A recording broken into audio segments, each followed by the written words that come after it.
So hello guys and welcome back to Marks Up. In this particular lesson, we are going to talk about gymnosperms and angiosperms in detail. हम लोग already basic classification system की बात कर चुके हैं. After that हम लोग algae की बात कर चुके हैं जहां पर हमने ग्रीन एल्गी, ब्राउन एल्गी और रेड एल्गी को काफी डिटेल में जाना. आफ्टर दैट हम लोग ब्रायोफाइट्स की बात कर चुके हैं जहां पर हमने लिवरवर्ट्स एंड मॉसेस की बात की. उसके बाद हम लोग टेरिडोफाइट्स की भी डिटेल डिस्क्रिप्शन पढ़ चुके हैं जहां पर हमने हॉर्सटेल्स और फर्न्स की बात की. यहां पर हम जिम्नोस्पर्म को सबसे पहले देखेंगे इनिशियली एंड आफ्टर दैट हम लोग बढ़ जाएंगे टुवर्ड्स द फ्लावरिंग प्लांट जिनको हम एंजियोस्पर्म्स भी कहते हैं और इन दोनों का कंपैरेटिव अकाउंट भी हम लोग देखने वाले हैं. जो लास्ट टॉपिक है विच is the most interesting topic of plant kingdom, जहां से क्वेश्चन एकदम डायरेक्ट आता है, जिसके एग्जांपल से एकदम डायरेक्ट क्वेश्चन आपको देखने को मिलता है, वो है आपका ऑल्टरनेशन ऑफ जनरेशन, जहां पर आप हैप्लॉन्टिक लाइफ साइकिल के बारे में जानते हैं, डिप्लॉन्टिक लाइफ साइकिल के बारे में जानते हैं और हैप्लोडिप्लॉन्टिक लाइफ साइकिल पैटर्न के बारे में भी जानते हैं. और इनके एग्जाम्पल्स को जब आप याद करेंगे तो वहां से आपको एकदम डायरेक्टली 4 नंबर का क्वेश्चन अपने एग्जामिनेशन में आता हुआ दिख जाएगा. तो आज जो है आपका ये चैप्टर कंप्लीट हो जाएगा एंड बहुत ही अच्छे तरीके से आप सारे के सारे क्वेश्चंस सॉल्व कर पाएंगे. That is a surety. एक छोटा सा टॉपिक बचा था आपका टेरिडोफाइट के अंदर which is the classes of pteridophyte. So according to NCERT the pteridophytes are been classified into 4 different classes. जो पहली क्लास है इसका नाम है साइलोप्सिडा. अब साइलोप्सिडा का एग्जाम्पल आपको याद नहीं करना है क्योंकि साइलोप्सिडा में इनिशियल 5 अल्फाबेट क्या है, साइलो, और इसका जो एग्जाम्पल है उसके नाम में भी इनिशियल 5 अल्फाबेट क्या है, साइलो, क्योंकि इसके एग्जाम्पल का नाम है साइलोटम. तो आई डोंट थिंक आप इसमें रेलेवेंस नहीं पता कर पाएंगे. बिल्कुल डायरेक्ट नाम है यार, साइलोप्सिडा एंड साइलोटम, तो आप इसको डायरेक्टली लिंक कर सकते हैं. सिमिलरली जो सेकंड क्लास है आपकी, इसके एग्जाम्पल्स भी इंपॉर्टेंट है, लेकिन लाइकोप्सिडा में आपको सिर्फ सेलाजिनेला नाम का एग्जाम्पल याद करना है जो कि आप पहले पढ़ चुके हैं in the pteridophyte.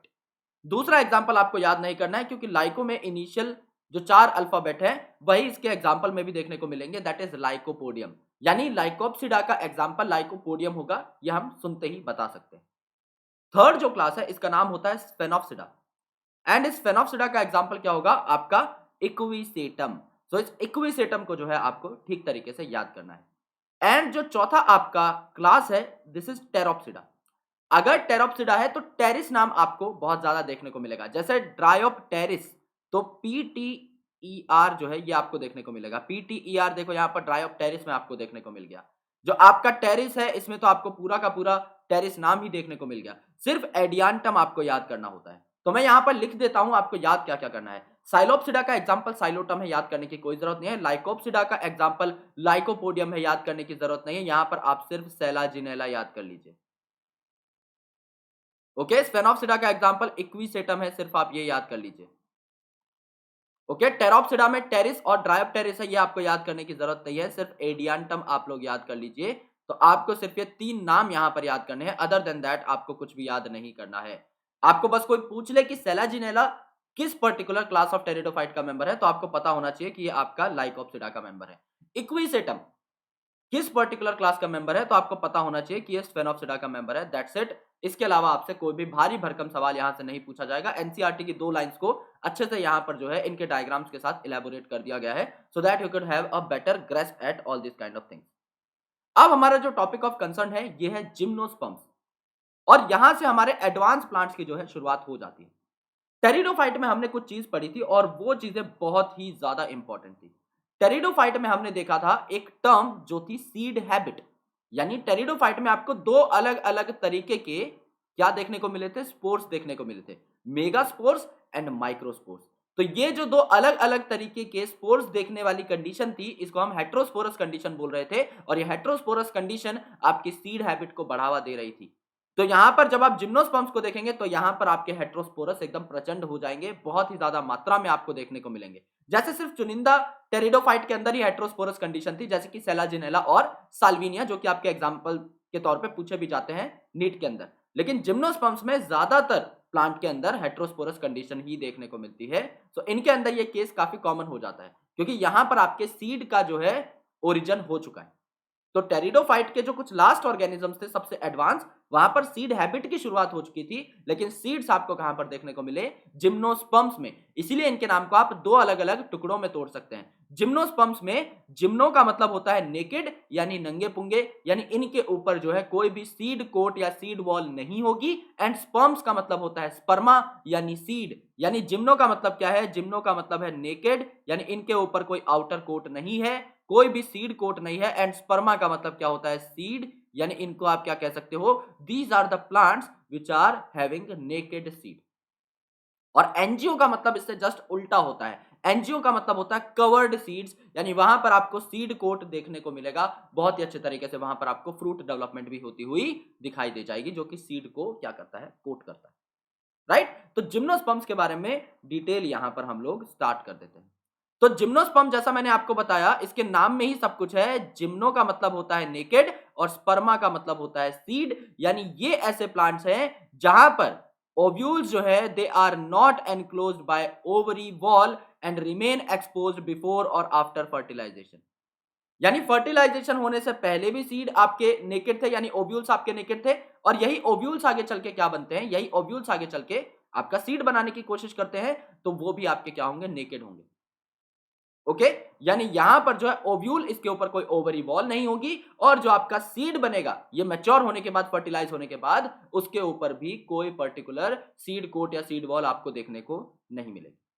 Okay, seed that developed post fertilization are not covered, they are also naked, यानी आपके जो ओव्यूल हैं बिफोर फर्टिलाइजेशन, जिनके पास मेल गैमेट आएगा, ये तो नेकेड है ही, लेकिन इनके एंड में यानी इस फर्टिलाइजेशन का जो प्रोडक्ट है सीड, ये भी आपका नेकेड है, क्योंकि जिम्नो का मतलब ही क्या होता है, नेकेड होता है, तो यहां पर आपको वॉल देखने को नहीं मिलेगी, एज सिंपल एज दैट। जो सबसे कॉमन एग्जांपल्स है जिम्नोस्पर्म्स के, उनमें से सबसे कॉमन एग्जांपल आता है आपका साइकस, और ये साइकस आपने कॉलेजेस में, स्कूल्स में बहुत ज्यादा देखा होगा, क्योंकि सबसे ज्यादा जो है आपका ये पाया जाता है in the common areas of India, यानी जो आपका मीडियन पार्ट है इंडिया का, या जो थोड़ा नॉर्दर्न पार्ट है, उसमें आपका साइकस बहुत ज्यादा देखने को मिलता है। ऐसे इलाके जहां पे ठीक ठाक आपका टेम्परेचर रहता है, medium to a little bit high temperature, वहां पर आपको साइकस देखने को मिल सकता है, क्योंकि गर्मी टॉलरेट कर सकता है, इनकी पिन लाइक लीव्स होती है, राइट। तो इस प्रकार से इनकी पिन लाइक लीव्स होंगी, तो ये आपके नॉर्मली गार्डन्स वगैरह में या फिर आपके ग्राउंड्स वगैरह में देखने को मिल सकते हैं। यूजुअली ये बहुत सुंदर भी दिखाई देते हैं, तो इन्हें एज एन ऑर्नामेंटल प्लांट भी आपके स्कूल या कॉलेज प्रेमिसेस में उगाया जाता है। यहां पर एक खास बात है कि C for cycas and C for यहां पर क्या देखने को मिलती है, इनकी बहुत ही ज्यादा मोटी कोरोलॉइड रूट देखने को मिलती है, कोरोलॉइड रूट देखने को मिलती है, राइट। ये कोरोलॉइड रूट क्या होता है, ये मैं आपको थोड़ा सा आगे समझाऊंगा, लेकिन यहां पर आप इस बात को याद रख लीजिए कि जो साइकस है, इसमें आपको सी फॉर कोरोलॉइड रूट देखने को मिलेगी। ये जो साइकस है, ये आपका जब डेवलप्ड हो जाता है, तो हो सकता है आपने ये वाला साइकस ना देखा हो, जिसमें ओव्यूल्स आपके बहुत ज्यादा दिखाई दे रहे हैं, आपने नॉर्मल साइकस ही देखा होगा। यूजुअली इसके रिप्रोडक्टिव फेज बहुत कम ही लोगों ने देखे हुए होते हैं, राइट। तो यहां पर आपके ओव्यूल्स जो हैं आपको दिखाई दे रहे हैं। फिर ये जो ओव्यूल्स हैं, इनको आप अगर काटेंगे तो इसके अंदर जो है आपका गैमीट फर्दर आपको दिखाई दे जाएगा, right. So this is the cycas, जो कि आपको कॉमनली देखने को मिल सकता है आपके घर के आसपास में भी। तो यहां पर अगर आप देखेंगे कि जिम्नोस्पर्म किस तरीके से एंजियोस्पर्म से डिफरेंट है, तो आपको ज्यादा इसके डिटेल्ड एनालिसिस में नहीं जाना है, हालांकि मैं आपको थोड़ा बहुत बता देता हूं कि यहां पर कुछ सेल्स जो होते हैं, दिस इज मेगास्पोरोसाइट। मेगास्पोरोसाइट मतलब जो आपका फीमेल गैमीट तैयार करेगा, ये न्यूसिलस सेल्स होते हैं, जिन्हें आप न्यूसिलार सेल्स भी बोलते हैं। तो कुछ न्यूसिलर सेल्स जो होते हैं ये डिफरेंशिएट हो जाते हैं, कुछ न्यूसिलर सेल्स डिफरेंशिएट हो जाते हैं, और यही डिफरेंशिएट होकर डिवाइड करके क्या बनाते हैं, आपका फीमेल गैमीट तैयार करते हैं, यानी आपका एम्ब्रियो सैक वगैरह तैयार करते हैं।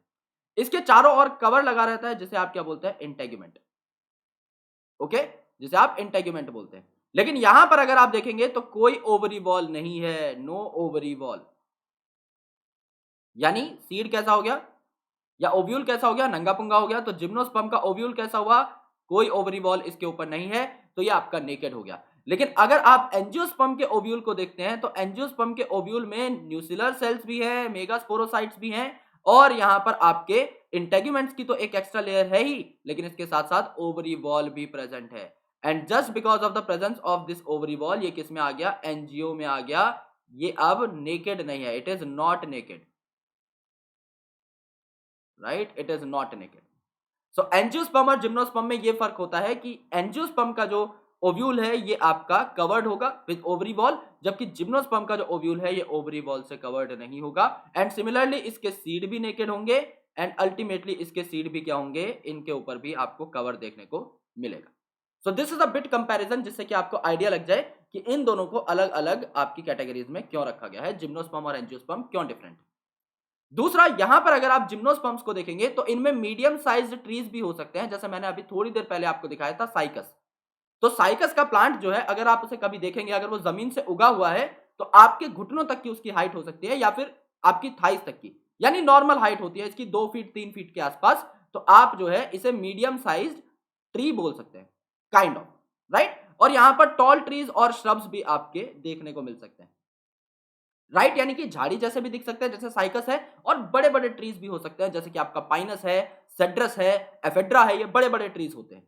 और सबसे बड़ा जो इसमें ट्री देखने को मिलता है ये है आपका सिकोया, जिसे आप बोलते हैं जाइंट रेडवुड ट्री, और ये आपकी one of the most tallest tree species है, और जिम्नोस्पर्म का ये सबसे लंबा पेड़ होता है। यहां पर आप देख रहे हैं सिकोया गाइगेंटिका, ओके, इसको क्या बोलते हैं, सिकोया गाइगेंटिका। और गाइगेंटिका इसे क्यों बोला, क्योंकि ये जाइंट ट्री होता है, राइट, जाइंट रेडवुड ट्री, जो जाइंट से उठाया गया है वर्ड गाइगेंटिका, जिसका साइज बहुत लंबा होता है, ओके, जिसका साइज बहुत लार्ज होता है, इसीलिए इसे गाइगेंटिका बोल के रिप्रेजेंट किया गया। यहां पर आप देख सकते हैं कितने सारे लोग खड़े हैं, और इन लोगों के कंपैरिजन में आपके प्लांट की जो हाइट है और प्लांट की जो मोटाई है वो कितनी ज्यादा है। और इस प्लांट को रोकने के लिए, इस प्लांट को जमीन में बरकरार रखने के लिए, ये प्लांट आपका स्टेबलाइज रहे, क्योंकि ये बहुत ज्यादा लंबा है, अराउंड 100 मीटर से भी ज्यादा इसकी हाइट होती है। तो अगर आपको इसको रोकना है जमीन में तो आपको टैप रूट सिस्टम की जरूरत पड़ेगी, यानी टैप रूट सिस्टम आपकी रूट को अंदर तक पहुंचाता है, जबकि फाइब्रस रूट सिस्टम आपका इस प्रकार से रूटिंग करके रखता है। आपको बहुत ज्यादा डीप पेनिट्रेट करवाना है अपनी रूट को, तभी आप क्या कर पाओगे, तभी आप जो है अल्टीमेटली सस्टेन कर पाओगे इतने बड़े प्लांट को, और इसे गिरने से बचा पाओगे। तो ये बात एकदम कॉमन है कि यहां पर जो लंबे ट्रीज होंगे उनमें टैप रूट सिस्टम आपको देखने को मिलेगा, तो जनरली टैप रूट देखने को मिलता है, राइट। ये बात हमारी कॉमन सेंस से क्लियर हो जाती है। एज वेल एज जो रूट्स होती हैं ये अलग अलग प्रकार की एसोसिएशंस भी बना सकती हैं, जैसे कुछ जो आपके जिम्नोस्पर्म्स है ये फंगल एसोसिएशन बना सकते हैं in the form of mycorrhiza. ये बात हम लोग बायोलॉजिकल क्लासिफिकेशन वाले चैप्टर में ही कर चुके हैं। यानी जैसे पाइनस है, पाइनस इतना ज्यादा डिपेंडेंट होता है फंगस के ऊपर कि अगर आप बोल दो पाइनस के सीड को कि तुम्हारे आसपास कोई फंगस नहीं है, कोई माइकोराइजा तुम नहीं बना पाओगे, तो ये भी चांसेस हैं कि पाइनस का सीड जो है वो ग्रो ही ना करे, जर्मिनेट ही ना करे। ये भी केसेस आपको देखने को मिले हैं। इसे आप क्या कहते हैं, ऑब्लिगेट रिलेशनशिप या फिर कंपल्सरी रिलेशनशिप। यानी ये तभी जर्मिनेट करेगा पाइनस का सीड जब इसे पता होगा कि इसके आसपास कोई फंगस मौजूद है। क्यों? क्योंकि फंगस का सरफेस एरिया बहुत ज्यादा होता है, just because of the hyphae. Fungus के जो हाइफे और फंगस के जो माइसीलियम होते हैं ये हेयर लाइक स्ट्रक्चर्स होते हैं, जो कि पाइनस की रूट को ज्यादा एब्जॉर्प्टिव सरफेस एरिया प्रोवाइड करते हैं, जिससे कि वो बेहतर वाटर और मिनरल एब्जॉर्प्शन कर पाए। अगर आपके पाइनस के पास ये माइकोराइजल एसोसिएशन नहीं है, उसके साथ कोई फंगस एसोसिएटेड नहीं है, तो आपका पाइनस कभी भी सस्टेन नहीं कर पाएगा। वो एक कॉम्प्रोमाइज की जिंदगी गुजारेगा जिसमें वो बिल्कुल भी प्रोडक्टिविटी नहीं दिखा पाएगा। इसीलिए इसको जरूरत है एक फंगस की, राइट। तो ये जो पाइनस है, इस पाइनस की रूट्स जो है ये माइकोराइजल एसोसिएशन बनाती है। यहां पर अगर आप देखेंगे ये आपकी रूट है जो कि जा रही है यहां पर, और इस रूट के साथ ये छोटे छोटे एसोसिएटेड फॉर्म्स क्या है, ये छोटे छोटे एसोसिएटेड जो फॉर्म्स हैं ये हाइफे हैं, या फिर आप कह सकते हैं अगर ये ब्रांच हैं तो ये आपके माइसीलियम है, किसके, फंगस के। तो हाइफे और माइसीलियम एब्जॉर्प्टिव एरिया इसका बढ़ाते हैं। तो पाइनस की रूट्स क्या करती है, माइकोराइजल एसोसिएशन बनाती है, यानी हायर प्लांट की रूट्स। और माइको का मतलब क्या था, मैंने आपको बताया था, mycology is the study of fungus. तो माइको का मतलब ही फंजाई होता है, तो इसमें आपको याद करने की कोई खास आवश्यकता नहीं है। यहां पर आपको क्लियरली दिखाया हुआ है कि ये वाला जो मेन पार्ट है ये क्या है, आपकी रूट है, जबकि इसके ऊपर आपका हाइफल एसोसिएशन दिखाया हुआ है कि ये आपका हाइफल एसोसिएशन है, ये आपके हाइफे हैं जो कि सरफेस एरिया को बढ़ा रहे हैं सेवरल फोल्ड्स। सिमिलरली जो आपका साइकस था जिसमें मैंने आपको बताया था C4 cycas and C4 coralloid roots, तो साइकस की जो छोटी छोटी सी रूट्स होती हैं ये नाइट्रोजन फिक्सिंग साइनोबैक्टीरिया के साथ एसोसिएट कर लेती हैं। तो यहां पर आप ट्रिपल सी नाम से इसे याद कर सकते हो, ट्रिपल सी। पहला सी जो है इसका मतलब है साइकस, दूसरा जो सी है इसका मतलब है कोरोलॉइड रूट्स, और तीसरा जो सी है इसका मतलब है साइनोबैक्टीरिया। तो आपको याद ही नहीं करना पड़ेगा, क्योंकि साइकस को नाइट्रोजन फिक्स करके देनी पड़ती है किसी ना किसी को। अब देखो प्लांट है तो प्लांट को नाइट्रोजन कंटेनिंग कंपाउंड्स की जरूरत है। इसको क्या करना है, इसको अमीनो एसिड्स भी बनाने हैं, जिसके लिए इसे अमीनो ग्रुप लगेगा, और अमीनो ग्रुप कौन बनाएगा, अमीनो ग्रुप आपका नाइट्रोजन बनाएगा। इसे नाइट्रोजनस बेस भी बनाने हैं, अब नाम में ही नाइट्रोजनस बेस है तो नाइट्रोजन की जरूरत पड़ेगी। इसे न्यूक्लियोटाइड भी बनाने हैं जिसमें अगेन नाइट्रोजन की जरूरत पड़ेगी। इसको अपनी बॉडी में अलग अलग कंपोनेंट्स तैयार करने हैं, प्रोटीन भी बनाने हैं, तो इसको किसकी जरूरत है? नाइट्रोजन की जरूरत है। एंड ये जो फिक्स्ड फॉर्म ऑफ नाइट्रोजन होता है ये प्लांट अपने हिसाब से नहीं तैयार कर पाता, क्योंकि नाइट्रोजन जैसा मैंने आपको बताया था it is N triple bond N. इन तीनों कोवेलेंट बॉन्ड्स को तोड़ना इज वेरी वेरी डिफिकल्ट। हमारी बॉडी के अंदर ऐसा कोई सिस्टम नहीं है जो इन तीनों कोवेलेंट बॉन्ड्स को तोड़ पाए। ये सिस्टम सिर्फ और सिर्फ कुछ चुनिंदा बैक्टीरियाज के अंदर ही प्रेजेंट है, प्रोकैरियोट्स के अंदर ही प्रेजेंट है। जैसा आपने बायोलॉजिकल क्लासिफिकेशन सिस्टम में एक बायोलॉजिकल क्लासिफिकेशन चैप्टर में एक डायग्राम देखा था हेटेरोसिस्ट का, जहां पर नॉस्टॉक दिखाया हुआ था आपको। ओके, एनसीईआरटी का सेकंड डायग्राम है आई थिंक वो सेकंड चैप्टर में, तो वहां पर आपको नॉस्टॉक के वेजिटेटिव सेल्स और हेटेरोसिस्ट सेल्स दिखाए हुए थे और नीचे लिखा हुआ था कि हेटेरोसिस्ट जो सेल्स होते हैं they are the specialized cells जो कि आपके नाइट्रोजन को फिक्स करते हैं। तो जो स्पेशलाइज्ड सेल्स हैं वो इस बॉन्ड को तोड़ेंगे, राइट, इस एन ट्रिपल बॉन्ड एन को तोड़ेंगे और साइकस को वो नाइट्रोजन प्रोवाइड कर देंगे जिससे कि साइकस अपना काम अच्छे तरीके से कर पाए। तो ये जो साइकस रेवोल्यूटा है which is one of the most common species of cycas, यहां पर आपको जो रूट देखने को मिलती है, ये जो एसोसिएशन हो गई है यहां पर, इसे आपने क्या बोला है? इसे आपने कोरोलॉइड एसोसिएशन बोल दिया। ये आपके कोरोलॉइड रूट्स है, राइट। इस प्रकार की एसोसिएशन आपकी देखने को मिलती है। तो पाइनस क्या करता है? माइकोराइजा बनाता है, जबकि सी फॉर साइकस आपका कोरोलॉइड रूट बनाता है विद द साइनोबैक्टीरियल कंपोनेंट। अब इनकी स्टेम्स जो है ये आपकी अनब्रांच भी हो सकती है, जैसे कि साइकस के अंदर, साइकस आप देख रहे थे बिल्कुल सीधा सीधा सीधा सीधा उग रहा था, तो साइकस के अंदर अनब्रांच आपको स्टेम देखने को मिल रही थी, जबकि ये ब्रांच भी हो सकती है इन पाइनस एंड सेड्रस, क्योंकि ये तो बड़े बड़े पेड़ है ना, ये तो बहुत ज्यादा एडवांस है as compare to that of cycas. तो यहां पर अगर आप पाइनस देखें तो इसके अंदर आपको ब्रांचिंग देखने को मिलती है, लेकिन आपका साइकस कैसा था? साइकस तो आपका नॉर्मली ऐसा ही था, एक साथ ही उग रही थी, तो इसके अंदर कोई खास ब्रांचिंग आपको देखने को नहीं मिल रही थी। तो साइकस वॉज अनब्रांच, लेकिन पाइनस और सेड्रस अगर आप देखेंगे यहां पर तो ये बड़े बड़े पेड़ है, इनमें आपको ब्रांचेस देखने को मिलती हैं, ये आपके ब्रांच।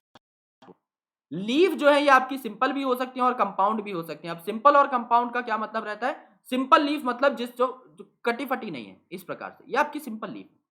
लेकिन अगर इस लीफ के काफी सारे टुकड़े हो चुके हैं और ये मार्जिन से सेपरेट हो चुके हैं, यानी इस हिसाब की, ओके, तो ये क्या हो जाएगी? आपकी कंपाउंड हो जाएगी, क्योंकि समझ लो इस लीफ के टुकड़े हुए, 5 टुकड़े हुए इस हिसाब से, तो ये अब किस में कन्वर्ट हो जाएगी? अगर ये पांचों टुकड़े हैं और ये एकदम बीच वाली डंडी तक पहुंच चुके हैं तो एक लीफ आपकी ये वाली बची, ये वाला इलाका कट जाएगा, ये वाला कट जाएगा, एक लीफ आपकी ऊपर वाली बची, अब ये वाला इलाका कट जाएगा और ये वाला कट जाएगा, तो 2 लीफ ये बची, 2 और 3, 2 लीफ आपकी ये बची इस हिसाब से, और ये वाला इलाका कट जाएगा, 4 और 5, 2 लीफ आपकी सबसे नीचे बची, ये वाली, ये वाली। तो 1 2 3 4 5 जो है ये आपको एज अ लीफ देखने को मिली, ये आपकी कंपाउंड लीव्स कहलाती हैं। Now these are well adapted to withstand extreme temperature, humidity and wind. मैंने आपको बताया था कि आपके जो नॉर्दर्न इलाके रहते हैं इंडिया के, वहां पर आपको साइकस काफी ज्यादा देखने को मिलता है, यानी कि ये एक्सट्रीम टेम्परेचर्स को टॉलरेट कर सकते हैं। क्यों टॉलरेट कर सकते हैं? क्योंकि इनमें वाटर का लॉस ज्यादा नहीं होता। क्यों ज्यादा नहीं होता? क्योंकि साइकस की जो लीफ है इसे हमने क्या बोला था? पिन लाइक लीफ बोला था। जब हम लास्ट डायग्राम की तरफ बढ़ेंगे तो हमने वहां पर पिन लाइक लीफ बनाकर भी बताया था, राइट, यहां कहीं पर in the very first slide, yes, ये आपकी पिन लाइक लीव्स होती हैं। तो ये लीफ अगर पिन लाइक है तो इनमें मेरे दोस्त बहुत ज्यादा वाटर का लॉस नहीं देखने को मिलता, क्योंकि जितना ज्यादा आपका लीफ का सरफेस एरिया होगा उतना ही ज्यादा वाटर का एक्सट्रीम लॉस होता है। अगर आपकी लीफ एकदम पतली है, पिन लाइक है, तो आपका बिल्कुल भी लॉस वहां पर देखने को नहीं मिलेगा, क्योंकि इनका सरफेस एरिया एकदम कम है, अब ये पॉइंटेड हो गई है। अगर आपकी पॉइंटेड लीफ होती हैं तो ट्रांसपिरेशन का रेट यानी वाटर लॉस का जो रेट है ये क्या हो जाएगा? कम हो जाएगा।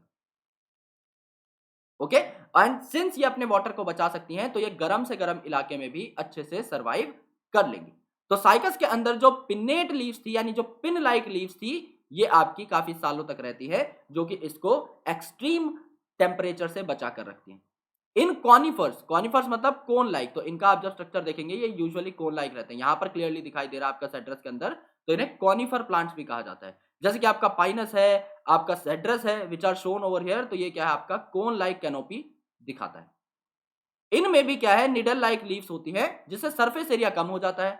अगर सरफेस एरिया कम है, अगर क्यूटिकल भी थिक है और स्टोमेटा भी संकन है, तो ये भी वाटर लॉस से बचाते हैं आपके प्लांट को। एंड अल्टीमेटली क्या हो जाता है, अल्टीमेटली आपका प्लांट ज्यादा टेम्परेचर में भी सर्वाइव कर सकता है। तो इन निडल लाइक लीफ का फायदा तो मैंने आपको बता दिया है, लेकिन बची हुई बाकी दोनों प्रॉपर्टीज के बारे में हम बात कर लेते हैं।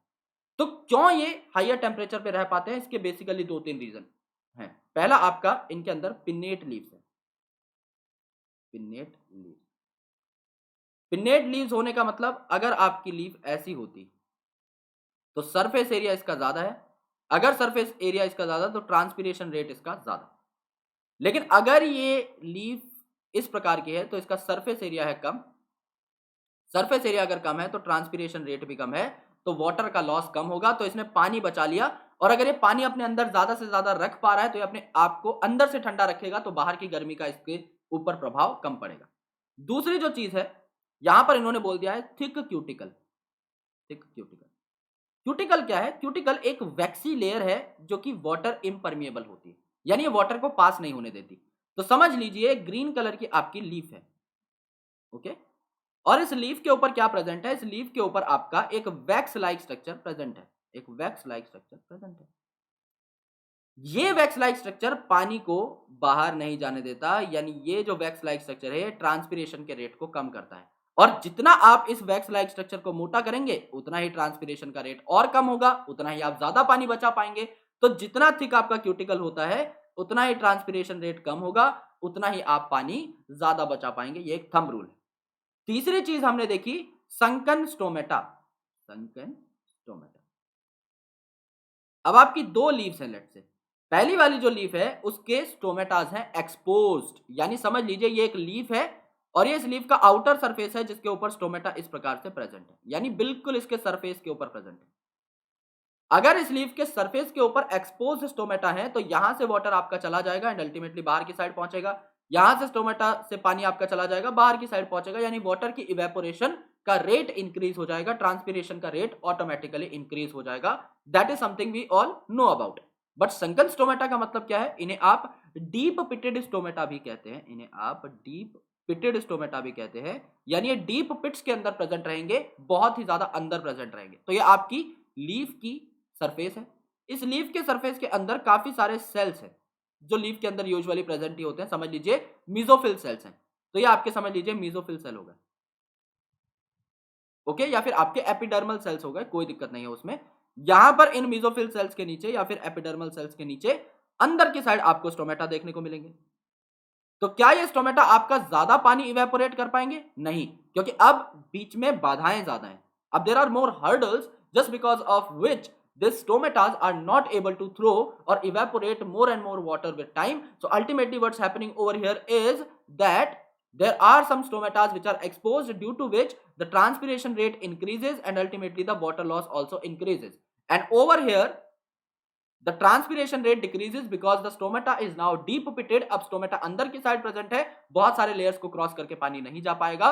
तो यहां पर ये जो संकन स्टोमेटा है जो संक हो गया है, राइट, बहुत नीचे प्रेजेंट है, और इसकी वजह से क्या होता है आपका वाटर लॉस नहीं होता एंड ज्यादा से ज्यादा वाटर को आप क्या कर पाते हैं? कंजर्व कर पाते हैं, ज्यादा से ज्यादा वाटर को आप बचा पाते हैं, राइट। सो ये आपके normal morphological features and morphological advantages थी ऑफ द जिम्नोस्पर्म्स। अब यहां पर देखो जिम्नोस्पर्म्स आर हेटेरोस्पोरस, जानने की जरूरत ही नहीं है, क्योंकि सीड हैबिट कहां स्टार्ट हो चुकी थी? आपकी टेरिडोफाइट में स्टार्ट हो चुकी थी। वहां पर आपके सेलाजिनेला और साल्विनिया आ चुके थे। अब सेलाजिनेला और साल्विनिया के बाद सीड हैबिट जो है जन्म ले चुकी थी। तो यहां पर जिम्नोस्पर्म्स के अंदर मेजॉरिटी केसेस में हेटेरोस्पोरस कंडीशन देखने को मिलती है, जिसके अंदर आपके माइक्रोस्पोर्स देखने को मिलेंगे। माइक्रो का मतलब ये मेल गैमेटोफाइट को गिव राइज करेंगे, एंड मेगास्पोर्स देखने को मिलेंगे जो क्या आपका फीमेल गैमेटोफाइट को गिव राइज करेंगे। जैसे यहां पर आपका साइकस है, तो साइकस के अंदर मेल स्ट्रोबिलाए दिखा रखा है। स्ट्रोबिलाए किसे बोल रहे थे आप? स्ट्रोबिलाए या लेक्स आप किसे बोल रहे थे? कोन को बोल रहे थे। मेल स्ट्रोबिलस या मेल कोन आप इसे बोल सकते हैं, और जिम्नोस्पर्म्स में आप लेक्स वर्ड का भी इस्तेमाल कर सकते हैं। तो ये आपका क्या है? ये आपका मेल कोन है। सिमिलरली आपका ये फीमेल स्ट्रोबिलस है ऊपर की साइड, ये आपका फीमेल कोन है, जिसको आप फीमेल स्ट्रोबिलस या फीमेल लेक्स भी बोल सकते हैं। तो आपका लेक्स कैसे बना था, कोन कैसे बना था, ये बात हमें पता है। ये बात हम टेरिडोफाइट में भी देख चुके हैं, क्योंकि वहां पर भी कुछ ऑर्गेनिजम्स के अंदर, कुछ प्लांट्स के अंदर हमने कोन की चर्चा की थी। आपका जो मेन स्पोरेंजियम है, उस स्पोरेंजियम के ऊपर कौन आ जाते हैं, लीफ आ जाते हैं, और ये लीफ लाइक स्ट्रक्चर से डिफरेंशिएट हो जाते हैं और बहुत ही ज्यादा कॉम्पैक्ट एक स्ट्रक्चर बना लेते हैं, बहुत ही ज्यादा कन्फाइंड एक स्ट्रक्चर बना लेते हैं, जिसे आप कोन बोल रहे थे। तो यहां पर कुछ जो लीव्स हैं, ये लीफ आपकी नॉर्मल लीफ की शेप की अब नहीं रहेंगी, ये मॉडिफाई हो चुकी हैं, ये डिफरेंशिएट हो चुकी हैं, और इन्हें आप क्या बोल रहे हैं, आप स्पोरोफिल, क्योंकि स्पोर के साथ एसोसिएटेड फिल है ये, यानी स्पोर के साथ एसोसिएटेड लीफ है। अब ये स्पाइरली अरेंज होंगी और कॉम्पैक्ट स्ट्रक्चर बना देंगी अलोंग द एक्सिस, जिसे आप लेक्स बोल रहे हो, स्ट्रोबिलस बोल रहे हो या कोन बोल रहे हो। यानी अगर सेंटर पे आपका स्पोरेंजियम है जिसके अंदर स्पोर्स बनते हैं, तो इसके ऊपर काफी सारी लीव्स आ जाएंगी और स्पाइरली अरेंज हो जाएंगी और उसे जकड़ लेंगी एक कॉम्पैक्ट स्ट्रक्चर के अंदर, जिसको आप लेक्स, स्ट्रोबिलस या कोन बोल रहे थे। ये एकदम सेम बात है टेरिडोफाइट जैसी। वहां पर भी हमने स्पोरोफिल की चर्चा की थी, वहां पर भी हमने मेगा माइक्रो स्पोरेंजियम की चर्चा की थी। तो अल्टीमेटली ये सारी बातें अभी तक सेम। जहां पर देखो, अब जो स्पोरोफिल्स हैं, इनके ऊपर आपके स्पोरेंजिया प्रेजेंट रहेंगे, in which the spores are produced. जाहिर सी बात है ना, अगर आपके स्पोरोफिल्स हैं यहां पर, okay, if this is microsporophyll, microsporophyll मतलब रिलेटेड टू मेल, तो यहां पर जो माइक्रोस्पोरोफिल है, इनके पास आपके क्या प्रेजेंट रहेंगे, माइक्रोस्पोरेंजियम। माइक्रोस्पोरेंजियम मतलब ये थैली है जिसके अंदर स्पोर्स होंगे, तो इसके अंदर आपको क्या देखने को मिलेंगे, इसके अंदर आपको देखने को मिलेंगे माइक्रोस्पोर्स, के अंदर आपको माइक्रोस्पोर्स देखने को मिलेंगे। और यहीं पर आपके पॉलन ग्रेन्स का विकास भी होता है। पॉलन ग्रेन्स जो कि आपका रिड्यूस्ड गैमेटोफाइट कहलाता है, इसकी फॉर्मेशन भी आपकी यहीं पर होती है इन cycas, okay, in the male cone itself, in the sporangia itself. Similarly अगर आप एलएस ऑफ ओव्यूल को अगर देखेंगे, तो आपको पता लगेगा कि यहां पर जो मेगा स्पोरोफिल है, इसके नीचे आपके ओव्यूल लाइक स्ट्रक्चर है जो कि इसके पास ही प्रेजेंट रहते हैं, ओके, और इस ओव्यूल के अंदर भी पर्टिकुलरली इसके सारे के सारे सेल्स अटैच्ड होंगे। तो स्पोरोफिल्स जो है ये दो प्रकार के हैं, जो आपके माइक्रोस्पोरेंजियम को घेरेंगे, इन्हें माइक्रोस्पोरोफिल बोल दोगे, और जो आपके ओव्यूल को यानी मेगास्पोरेंजियम को घेरेंगे, उसे आप मेगास्पोरोफिल बोल दोगे, राइट। यानी जो फीमेल में प्रेजेंट होगा वो मेगास्पोरोफिल, जो फीमेल कोन बनाएगा, और जो मेल में प्रेजेंट होगा वो माइक्रोस्पोरोफिल, वो मेल कोन बनाएगा। As simple as that, okay. तो यहां पर माइक्रोस्पोरोफिल मेल के अंदर होता है जो माइक्रोस्पोरेंजियम से अटैच्ड होता है, मेगास्पोरोफिल आपका फीमेल के अंदर होता है जो आपका मेगास्पोरेंजियम से अटैच्ड होता है। अब यहां पर माइक्रोस्पोरोफिल के बारे में बात करते हैं। माइक्रोस्पोरोफिल यानी माइक्रोस्पोरेंजियम को सबटेंड करने वाले, माइक्रोस्पोरेंजियम को घेरने वाले फिल्स यानी लीव्स, यानी ये क्या है, आपके ऐसे लीव्स हैं जो कि माइक्रोस्पोरेंजिया के साथ अटैच्ड है। Now they are arranged to male strobilus that is microsporangiate. अब सीधी सी बात है, नाम ही माइक्रो है तो ये मेल स्ट्रोबिलस या मेल कोन बनाएंगे, बात पहले से क्लियर थी, इसको पढ़ने की जरूरत नहीं है। दे बियर माइक्रोस्पोरेंजिया, ये भी वही बात है कि माइक्रोस्पोरोफिल है तो इनमें माइक्रोस्पोरेंजिया ही प्रेजेंट रहेंगे, राइट। ये अगर आपका पूरा माइक्रोस्पोरोफिल है तो इसके अंदर माइक्रोस्पोरेंजिया प्रेजेंट है ना, माइक्रोस्पोर कंटेनिंग बॉडीज प्रेजेंट है, तो ये बात भी आपकी सही है।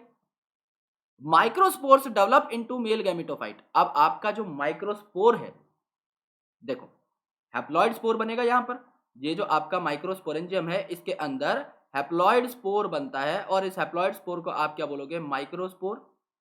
अगर आप इस माइक्रोस्पोर को जर्मिनेट करोगे, हैप्लॉइड स्पोर को, तो ये माइक्रोस्पोर है तो मेल बॉडी बनाएगा, और हैप्लॉइड है तो गैमेटोफिटिक बॉडी बनाएगा, तो आप इसे क्या बोल दोगे, मेल गैमेटोफाइट बोल दोगे ना भाई।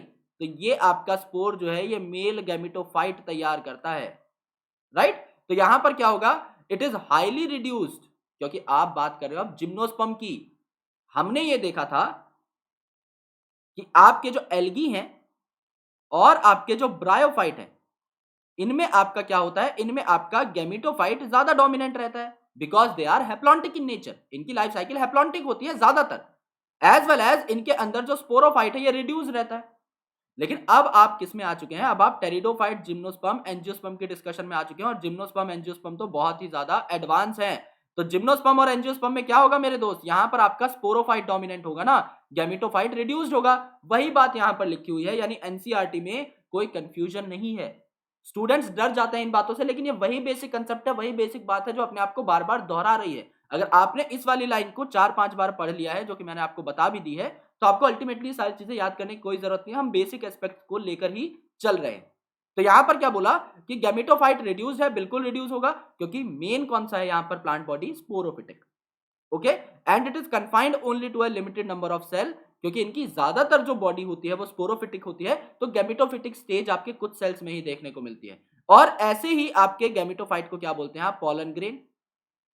अब देखो यार, ये मेल गैमेटोफाइट बनेगा और इस मेल गैमेटोफाइट से मेल गैमीट तैयार होगा, तो ये मेल गैमेटोफाइट क्या है? पॉलन है, ये आपका पॉलन। बच्चे कंफ्यूज रहते हैं इस बात में बहुत कि मेल गैमेटोफाइट और मेल गैमीट एक रहता है, या फिर काफी बच्चे बचपन से समझते आए होंगे कि pollen is the male gamete, right? आप में से जिन लोगों को ये लगता है, एक बार अपनी कॉपी में नोट कर लो कि it is not the male gamete, it is not the male gamete, it is male gametophyte. दोनों में फर्क है।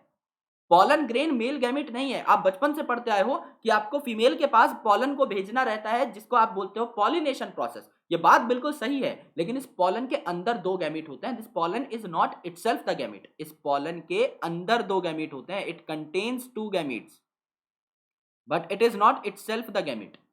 बात समझ में आई? इसीलिए इसे मेल गैमीट ना बोल करके हम मेल गैमेटोफाइट बोल रहे हैं।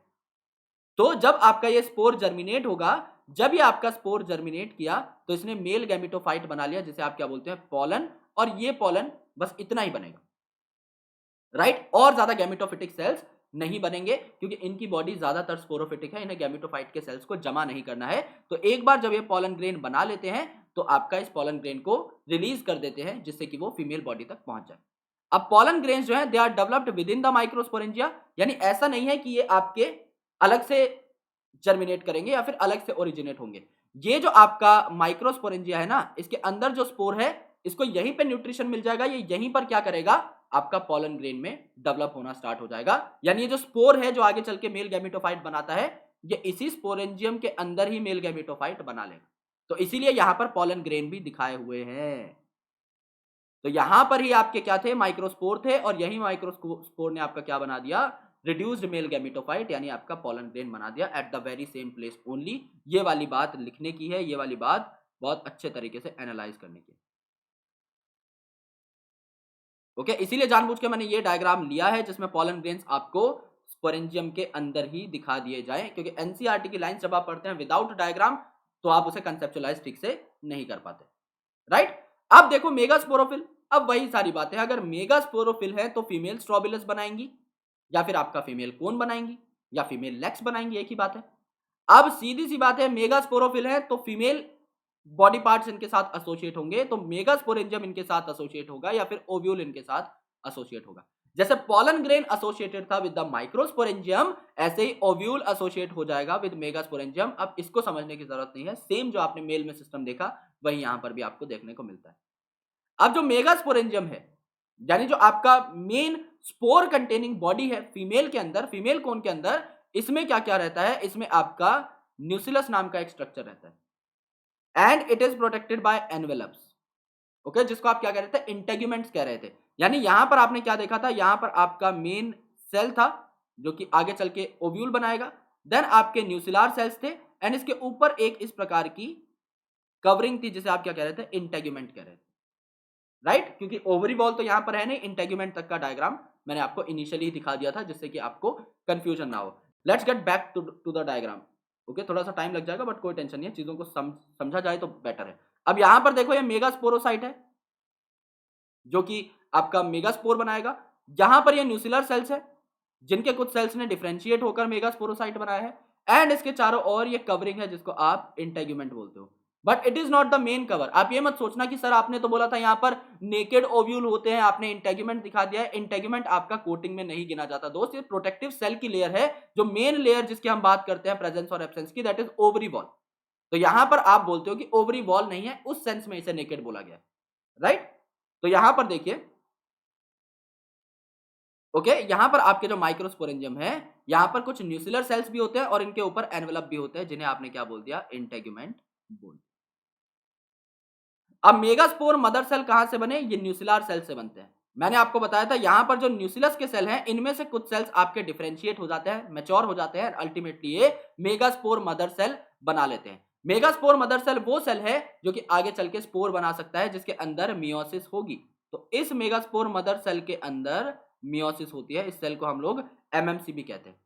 तो जब आपका मेगास्पोर मदर सेल के अंदर मियोसिस होगी, यानी जब आपके डिप्लॉयड सेल के अंदर मियोसिस होगी, तो 4 सेल बनेंगे, और चारों के चारों सेल्स कैसे होंगे? हैप्लॉयड होंगे।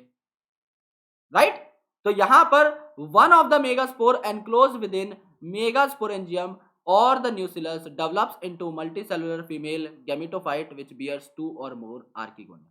अब यहां पर जो मेन आपका स्पोर होगा ना, इनमें से एक जो मेन स्पोर होगा ये आपका जर्मिनेट करेगा, जैसे कि आपका मेल स्पोर मैच्योर होकर क्या बना रहा था, मेल गैमेटोफाइट यानी पोलन ग्रेन, उसी हिसाब से यहां पर मैच्योर होने के बाद ये फीमेल गैमेटोफाइट बना लेंगे, जिसके अंदर फीमेल गैमेट आपको देखने को मिलेंगे, दो या उससे ज्यादा आर्किगोनिया देखने को मिल सकते हैं। The multicellular female gametophyte is also retained with in the megasporangium, यानी जिस हिसाब से माइक्रोस्पोरेंजियम के अंदर आपके मेल गैमेटोफाइट यानी पोलन ग्रेन को रिटेन कर लिया गया, उसी हिसाब से आपके मेगास्पोरेंजियम के अंदर मल्टीसेलुलर फीमेल गैमेटोफाइट को भी रिटेन कर लिया गया। ओके, और यहां पर इसी फीमेल गैमेटोफाइट के अंदर आर्किगोनियम भी आपको देखने को मिल सकता है। तो टू और मोर आर्किगोनियम देखने को मिलते हैं। जैसे टू और मोर यहां पर बोला गया है, तो यहां पे दो आर्किगोनियल चैम्बर आपको दिखा दिए गए हैं। ओके, इससे ज्यादा भी हो सकते हैं, तीन भी हो सकते हैं, चार भी हो सकते हैं। यूजुअल केसेस में आपको दो देखने को मिलते हैं, इससे ज्यादा भी हो सकते हैं, उसमें कोई भी टेंशन नहीं। तो यहां पर जो आपका फीमेल गैमेटोफाइट है, इसको आपके मेगास्पोरेंजियम के अंदर ही क्या कर लिया गया है, रिटेन कर लिया गया है। This is the most important thing that you can understand from the basic conceptual analysis. जो मेल और फीमेल कोन्स हैं, they may be born on the same tree, यानी आपके बाइसेक्सुअल प्लांट्स भी हो सकते हैं जिसमें मेल और फीमेल कोन यानी मेल और फीमेल रिप्रोडक्टिव पार्ट एक ही प्लांट के ऊपर है, जैसे कि पाइनस।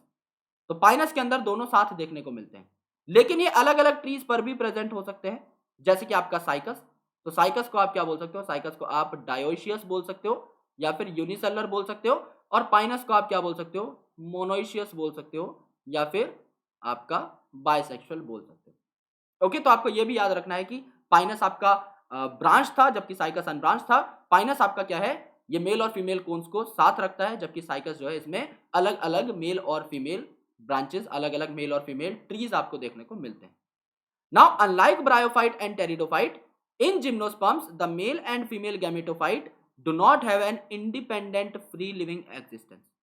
आपने देखा था कि ब्रायोफाइट में आपका फोटोसिंथेसिस कर सकता था आपका गैमेटोफाइट, क्योंकि उसके अंदर गैमेटोफाइट डोमिनेंट है। टेरिडोफाइट में भी जो प्रोथैलस बना था, इसके अंदर भी जो स्पोर जर्मिनेशन से प्रोथैलस बना था, ये प्रोथैलस आपका ग्रीन था, ये भी आपका फोटोसिंथेटिक था, यानी इसके अंदर भी गैमेटोफाइट आपका कुछ हद तक फोटोसिंथेसिस कर रहा था, यानी दे आर इंडिपेंडेंट। लेकिन यहां पर अब, क्योंकि देखो यहां पर आपका गैमेटोफाइट एकदम रिड्यूस हो गया है, यहां पर सब कुछ स्पोरोफिटिक ही है, तो यहां पर जो आपका गैमेटोफाइट है ये स्पोरोफाइट पर डिपेंडेंट रहेगा, ये इंडिपेंडेंस अपनी खो चुका है। तो ब्रायोफाइट और टेरिडोफाइट के अंदर देखने को मिल रहा था कि आपका गैमेटोफाइट कुछ हद तक आपका इंडिपेंडेंट है। ब्रायोफाइट में तो वो पूरा खाना अपना खुद ही बना रहा था, लेकिन यहां पर इनकी फ्री लिविंग एग्जिस्टेंस नहीं हो सकती, ये अपने स्पोरेंजिया के अंदर ही रिटेन होते हैं ऑन द स्पोरोफाइट। तो आपने देखा कि स्पोरोफाइट जो है इसके अंदर स्पोरेंजिया थे, तो जो माइक्रोस्पोरेंजिया है उसके अंदर मेल गैमेटोफाइट है, जो मेगास्पोरेंजिया है उसके अंदर फीमेल गैमेटोफाइट है। इनकी इंडिपेंडेंट एग्जिस्टेंस नहीं है कि ये ग्रो करके बहुत बड़े प्लांट बन जाए, ऐसा बिल्कुल भी नहीं है, ये वहीं पर जो है अपना जीवन गुजर बसर करवाते हैं। एक आपका जो बहुत पुराना जिम्नोस्पर्म है उसकी चर्चा एनसीईआरटी में की गई है, इसको आप बोलते हैं गिंगो बाइलोबा। Okay, गिंगो biloba. बाइलोबा क्योंकि इसमें दो लोब्ड जो फ्रूट है वो देखने को मिलता है, दो लोब्ड सीड आपको देखने को मिलता है, राइट। बाइलोबा, बाय का मतलब दो, लोबा का मतलब होता है लोब्स या चैम्बर्स। यहां पर आपके ड्वार्फ शूट है जो कि छोटी होती हैं, एंड नीचे वाली जो है ये जो मोटा तना आपको दिख रहा है इसे आप लॉन्ग शूट बोल सकते हैं। एंड सीड्स इसके कैसे होंगे, obviously if it is a gymnosperm, seed इसके नेकेड होंगे। तो गिंगो बाइलोबा जो है इसको एक लिविंग फॉसिल भी कहा जाता है, सबसे पुराने जिम्नोस्पर्म्स में से एक है जो आपको आज भी देखने को मिल रहा है। अब अगर आप रिप्रोडक्शन की बात करें जिम्नोस्पर्म्स की, then you will be getting a clear idea कि यहां पर क्या होता है एंड किस प्रकार से चीजें आपकी काम करती है। सो जो पॉलन ग्रेन्स हैं they are release from microsporangium. अब आपको पता है माइक्रोस्पोरेंजियम के अंदर ही पॉलन ग्रेन बने थे, वो वहीं पर रिटेन कर लिया गया था मेल गैमेटोफाइट। ये क्या है, पॉलन ग्रेन आपका मेल गैमेटोफाइट है ना, तो ये मेल गैमेटोफाइट आपका अंदर ही रिटेन कर लिया गया था मेगास्पोरेंजियम के। तो जब मेगास्पोरेंजियम फटेगा तब आपके पॉलन ग्रेन्स रिलीज होंगे, एयर के थ्रू जाएंगे और आपके ओव्यूल के पास पहुंच जाएंगे, यानी आपका फीमेल स्पोरोफाइट के बॉडी तक पहुंच चुके हैं, उसके ओव्यूल तक पहुंच चुके हैं, क्योंकि फीमेल स्पोरोफाइट के अंदर ही आपका मेगास्पोरेंजियम है, उसी के अंदर आपके ओव्यूल्स या फिर फीमेल गैमेटोफाइट को स्टोर किया हुआ है। अब पॉलन ट्यूब जो है यहां पर बन जाएगी। पॉलन ट्यूब मतलब समझ लीजिए एक फीमेल का पार्ट है, तो इस फीमेल पार्ट के ऊपर जब पॉलन जाता है तो फीमेल उस पॉलन को एक्सेप्ट करती है और एक ट्यूब लाइक स्ट्रक्चर बन जाती है जो कि पॉलन के अंदर की गैमीट्स को लेकर के आती है टुवर्ड्स द फीमेल। इस चीज को थोड़ा सा डिटेल में हम लोग देख लेते हैं बिकॉज ये चीज हमें अभी एंजियोस्पर्म्स में भी काम आएगी। देखो यार, समझ लो ये आपकी फीमेल है, इस प्रकार की, ये समझ लो आपके फीमेल का स्ट्रक्चर है और यहां पर आपका ओव्यूल जो है प्रेजेंट है। अब इस ओव्यूल के पास टहलते टहलते कौन आ गया, पॉलन आ गया वाया पॉलिनेशन, यहां पर पॉलन आ गया। अब इस पॉलन को जो है एक्सेप्ट भी किया जा सकता है, रिजेक्ट भी किया जा सकता है। समझ लो ये पॉलन एक्सेप्ट हो गया, ये आपका अच्छी जेनेटिक कॉम्प्लीमेंटेशन का है, फीमेल को पसंद आया, इसने पॉलन को एक्सेप्ट कर लिया। तो पॉलन अब डायरेक्टली यहां पर जो है नहीं पहुंच सकता, ये एक ट्यूब ग्रो करता है धीरे धीरे धीरे धीरे, और इस ट्यूब के थ्रू जो है ये आपका फीमेल गैमेट तक पहुंचता है। राइट, इस प्रकार से ये जो स्ट्रक्चर बना है इसे आप क्या बोलते हैं, इसे आप पॉलन ट्यूब बोलते हैं। राइट, इससे जो है ये आपका फीमेल गैमेट तक पहुंचेगा। सो यहां पर देखो पॉलन ट्यूब जो है ये मेल गैमेट्स को कैरी करता है एंड अल्टीमेटली आर्किगोनियम की तरफ ग्रो करेगा और ओव्यूल के पास चला जाएगा। ओव्यूल के पास जाते ही ये क्या कर देगा, अपने कंटेंट को डिस्चार्ज कर देगा आर्किगोनियम की तरफ, यानी अपने गैमेट्स को वहां पर छोड़ देगा। अब गैमेट मिलने वाले हैं, फर्टिलाइजेशन हो जाएगी एंड फर्टिलाइजेशन के बाद आपका डिप्लॉयड जाइगोट बन जाएगा जो कि एम्ब्रियो बना लेगा। तो ओव्यूल जो थे ये आपके सीड में कन्वर्ट हो जाएंगे और जाइगोट आपका एम्ब्रियो में कन्वर्ट हो जाएगा, यही होता है। ओके, जाइगोट है ये मल्टीप्लाई करेगा, अपने सेल्स के नंबर को बढ़ाएगा, ये एम्ब्रियो में तब्दील हो जाएगा। जो आपके ओव्यूल्स हैं ये सीड में तब्दील हो जाएंगे और जो ओवरी है जो कि आप एंजियोस्पर्म्स में पढ़ेंगे वो आपका फ्रूट में कन्वर्ट हो जाती है। वैसा कोई फ्रूट यहां पर नहीं बना because they are not that developed, इनकी ओवरी के ऊपर जो इनके ओव्यूल्स के ऊपर ओवरी नहीं थी। अब देखो यार यहां पर क्या हुआ, यहां पर let's say this is the sporophyte, यानी कि ये आपका डिटेल्ड प्लांट है। राइट, ये आपका डिप्लॉयड प्लांट है। अब ये जो स्पोरोफाइट है इसके ऊपर मेल कोन्स भी हैं और फीमेल कोन्स भी हैं जिनको आपने पॉलन कोन या सीड कोन कह दिया। तो इसे आप क्या बोल सकते हैं, पॉलन कोन को ये आपका मेल स्ट्रोबिलस कह सकते हैं आप इसे, या मेल कोन कह सकते हैं। ये सीड कोन है तो आप इसे फीमेल कोन कह सकते हैं। अब ये जो आपका पॉलन कोन है इसके अंदर आपके पॉलन्स बनने लगे, यानी आपका क्या हो जाएगा, यहां पर आपका बन चुका है मेल गैमेटोफाइट जो कि इसी के अंदर रिटेन्ड है। सिमिलरली यहां पर क्या बन जाएगा, ओव्यूल बन जाएगा, यानी कि बन चुका है आपका फीमेल गैमेटोफाइट जो फीमेल कोन के अंदर यानी कि फीमेल के मेगास्पोरेंजिया के अंदर रिटेन्ड है। ओके, अल्टीमेटली इनके जब गैमीट्स बने तो इन गैमीट्स को आप लोग ट्रांसफर कर दोगे वाया पॉलिनेशन और ये दोनों गैमीट्स जो है आपके यहां पर आकर फ्यूज हो जाएंगे एंड अल्टीमेटली जब ये फ्यूज होंगे तो इनमें फर्टिलाइजेशन हो जाएगा, जाइगोट बन जाएगा। जाइगोट के बाद आपका एम्ब्रियोलॉजिकल जो भी डेवलपमेंट्स है वो स्टार्ट हो जाएंगी। तो जाइगोट आपका कन्वर्ट हो जाएगा इनटू एम्ब्रियो एंड जो आपका ओव्यूल था जो यहां पर फ्यूज हो चुका है it will become a seed, it will become a seed. Right, तो इस प्रकार से आपको सीड देखने को मिल जाएगा at the end of the day और आपका पूरा का पूरा जो स्पोरोफाइट है वो फिर आपके सीड की जर्मिनेशन से स्टार्ट हो जाएगा। क्योंकि सीड कैसा है, सीड देखो अब आपका यार ये फर्टिलाइजेशन से बना है ना, तो डिप्लॉयड है, तो डिप्लॉयड सीड जब जर्मिनेट करेगा तो डिप्लॉयड स्पोरोफाइट को गिव राइज करेगा ना, तो दोबारा से आपका पूरा का पूरा पेड़ बन जाता है। इसीलिए आप जब बीज बोते हो तो आपको पूरा पेड़ यानी पूरा का पूरा स्पोरोफाइट देखने को मिलता है बिकॉज दोनों ही आपके डिप्लॉयड है। तो यहाँ पर गैमेटोफिटिक स्टेज आपको छोटी सी देखने को मिली, बहुत ज्यादा डेवलप्ड गैमेटोफाइट यहाँ पर नहीं होते। ज्यादातर जो प्लांट साइकिल है वो आपकी स्पोरोफिटिक है, इसीलिए जिम्नोस्पर्म्स आपके मेजरली स्पोरोफिटिक कहे जाते हैं। Okay, now let's talk about angiosperms जो कि बहुत ज्यादा मिलते जुलते हैं आपके जिम्नोस्पर्म से। एंजियोस्पर्म्स क्या है, एंजियोस्पर्म्स में अब आपका क्या है, अब आपका सीड कोट आ गया, सीड कवरिंग आ गया, अब यहाँ पर सीड कवरिंग आ गया।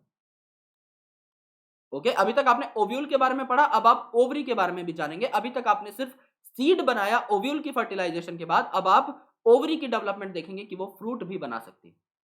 तो इन एंजियोस्पर्म्स और फ्लावरिंग प्लांट, इन्हें आप फ्लावरिंग प्लांट कहते हैं क्योंकि इनके अंदर फ्लावर्स भी प्रेजेंट होते हैं, इन्हें ही आप फ्लावरिंग प्लांट कहते हैं, किसी और को नहीं। यहां पर क्या है, पॉलन ग्रेन्स और ओव्यूल्स जो हैं ये आपके फ्लावर नाम के स्ट्रक्चर के ऊपर प्रेजेंट होते हैं।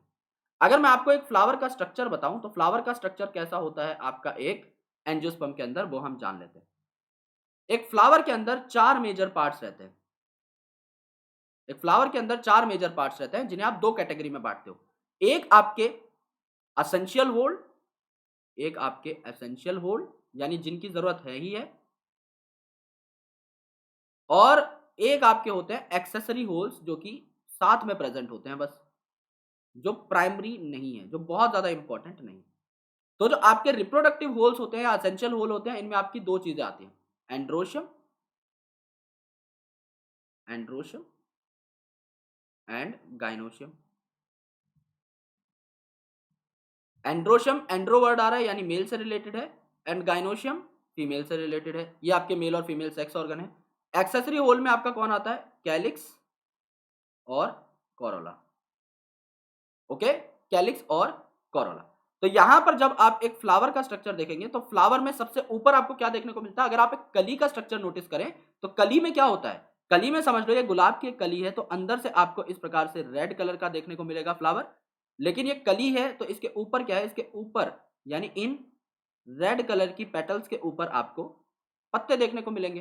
तो सबसे बाहर क्या रहते हैं, सबसे बाहर आउटर मोस्ट क्या रहते हैं, ये पत्ते रहते हैं, जिनको आप क्या कहते हो, सेपल। और इसके अंदर आपको ये देखने को मिलते हैं कलरफुल पेटल्स, तो ये आपके इनर होंगे। ओके, तो समझ लीजिए आपने यहां पर पत्ते बना लिए कि ये आपके फ्लावर के चलो पत्ते हैं, ये आपका मेन पोडियम हम मान लेते हैं, ये आपके पत्ते हो गए, इन्हें आपने क्या कह दिया, इन्हें आपने सेपल कह दिया। अब ये जो सेपल हैं इसके ऊपर आपके पेटल प्रेजेंट रहते हैं, यानी लाल लाल कलर की हमने पंखुड़ियां देख ली, ये आपके पेटल हो गए, ये आपके पेटल हो गए। अब सिमिलरली यहां पर आपका फीमेल जो पार्ट है वो सेंटर पर रहता है, तो फीमेल का जो पार्ट है रिप्रोडक्टिव पार्ट वो इस प्रकार से आपका सेंटर पर रहेगा। ओके, ये आपका फीमेल पार्ट रहेगा जिसको आप क्या बोल रहे थे, गाइनोशियम बोल रहे थे। एंड इसके चारों ओर जो है आपका मेल पार्ट प्रेजेंट रहता है जिसको आप एंड्रोशियम बोल रहे थे, इस प्रकार से। ओके, ये आपके फ्लावर का एक स्ट्रक्चर है, ये आपका जो पार्ट है जहां पर ये सारे अटैच होते हैं इसे थैलेमस बोलते हैं आप। इसके नीचे आपके फूल की डंडी प्रेजेंट होती है। ये आपके फ्लावर की बेसिक ऑर्गेनाइजेशन है। तो यहां पर आप देखेंगे about androecium, gynoecium and rest of the things. Okay, ये आपका एंड्रोशियम हो गया, ये आपका गाइनोशियम हो गया फीमेल, एंड पेटल सेपल आपने यहां पर देख लिए। चारों चीजें आपकी क्या बनाती हैं, एक फ्लावर बनाती हैं मिल करके। तो यहां पर क्या है, आपका गाइनोशियम है, यहीं पर आपका फीमेल गैमीट प्रेजेंट रहेगा।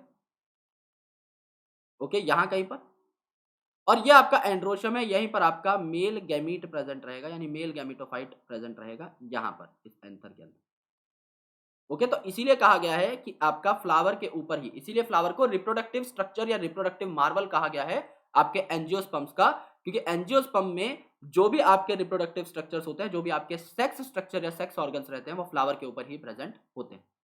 तो in angiosperms the seeds are enclosed in fruits. अब सीड के ऊपर आपको सीड कवरिंग देखने को मिल गई, यानी सीड जो है इसके ऊपर फ्रूट रहता है। फॉर एग्जांपल आपने सेब खाया होगा तो सीड अंदर मिलते हैं, उसके ऊपर पूरा फ्रूट है। आम खाया होगा आपने, गुठली सेंटर पर मिलती है, उसके ऊपर पूरा का पूरा आम रहता है, फ्लैशी मीजोकार्प रहती है।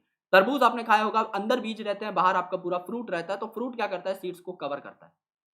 So in angiosperm there is exceptionally large group of plants, यानी सबसे ज्यादा एडवांस है एंजियोस्पर्म। हम लोग एक सीक्वेंस में चलते हैं, जैसा मैंने आपको बताया था, algae, bryophyte, pteridophyte, gymnosperm, angiosperm, ये सबसे ज्यादा एडवांस है। इतने ज्यादा एडवांस है ये कि इसमें छोटे से छोटा आपका फ्लावर भी हो सकता है और बड़े से बड़ा ट्री भी हो सकता है, और ये अलग अलग हैबिटेट में देखने को मिल सकते हैं। इन्होंने अपने आप को टाइम के साथ इतना ज्यादा अडेप्ट किया है कि ठंडे से ठंडे इलाके और गर्म से गर्म इलाके में पाए जा सकते हैं। They range in size from smallest that is wolffia, जिसका साइज आपको मिलीमीटर्स टू सेंटीमीटर्स में देखने को मिलता है, to the tall trees such as eucalyptus, जिसको आप सफेदे का पेड़ बोलते हो, जो कि आपका 100 मीटर से भी ज्यादा लंबी हाइट का हो सकता है। ये आपके दोनों के दोनों ही एंजियोस्पर्म्स हैं।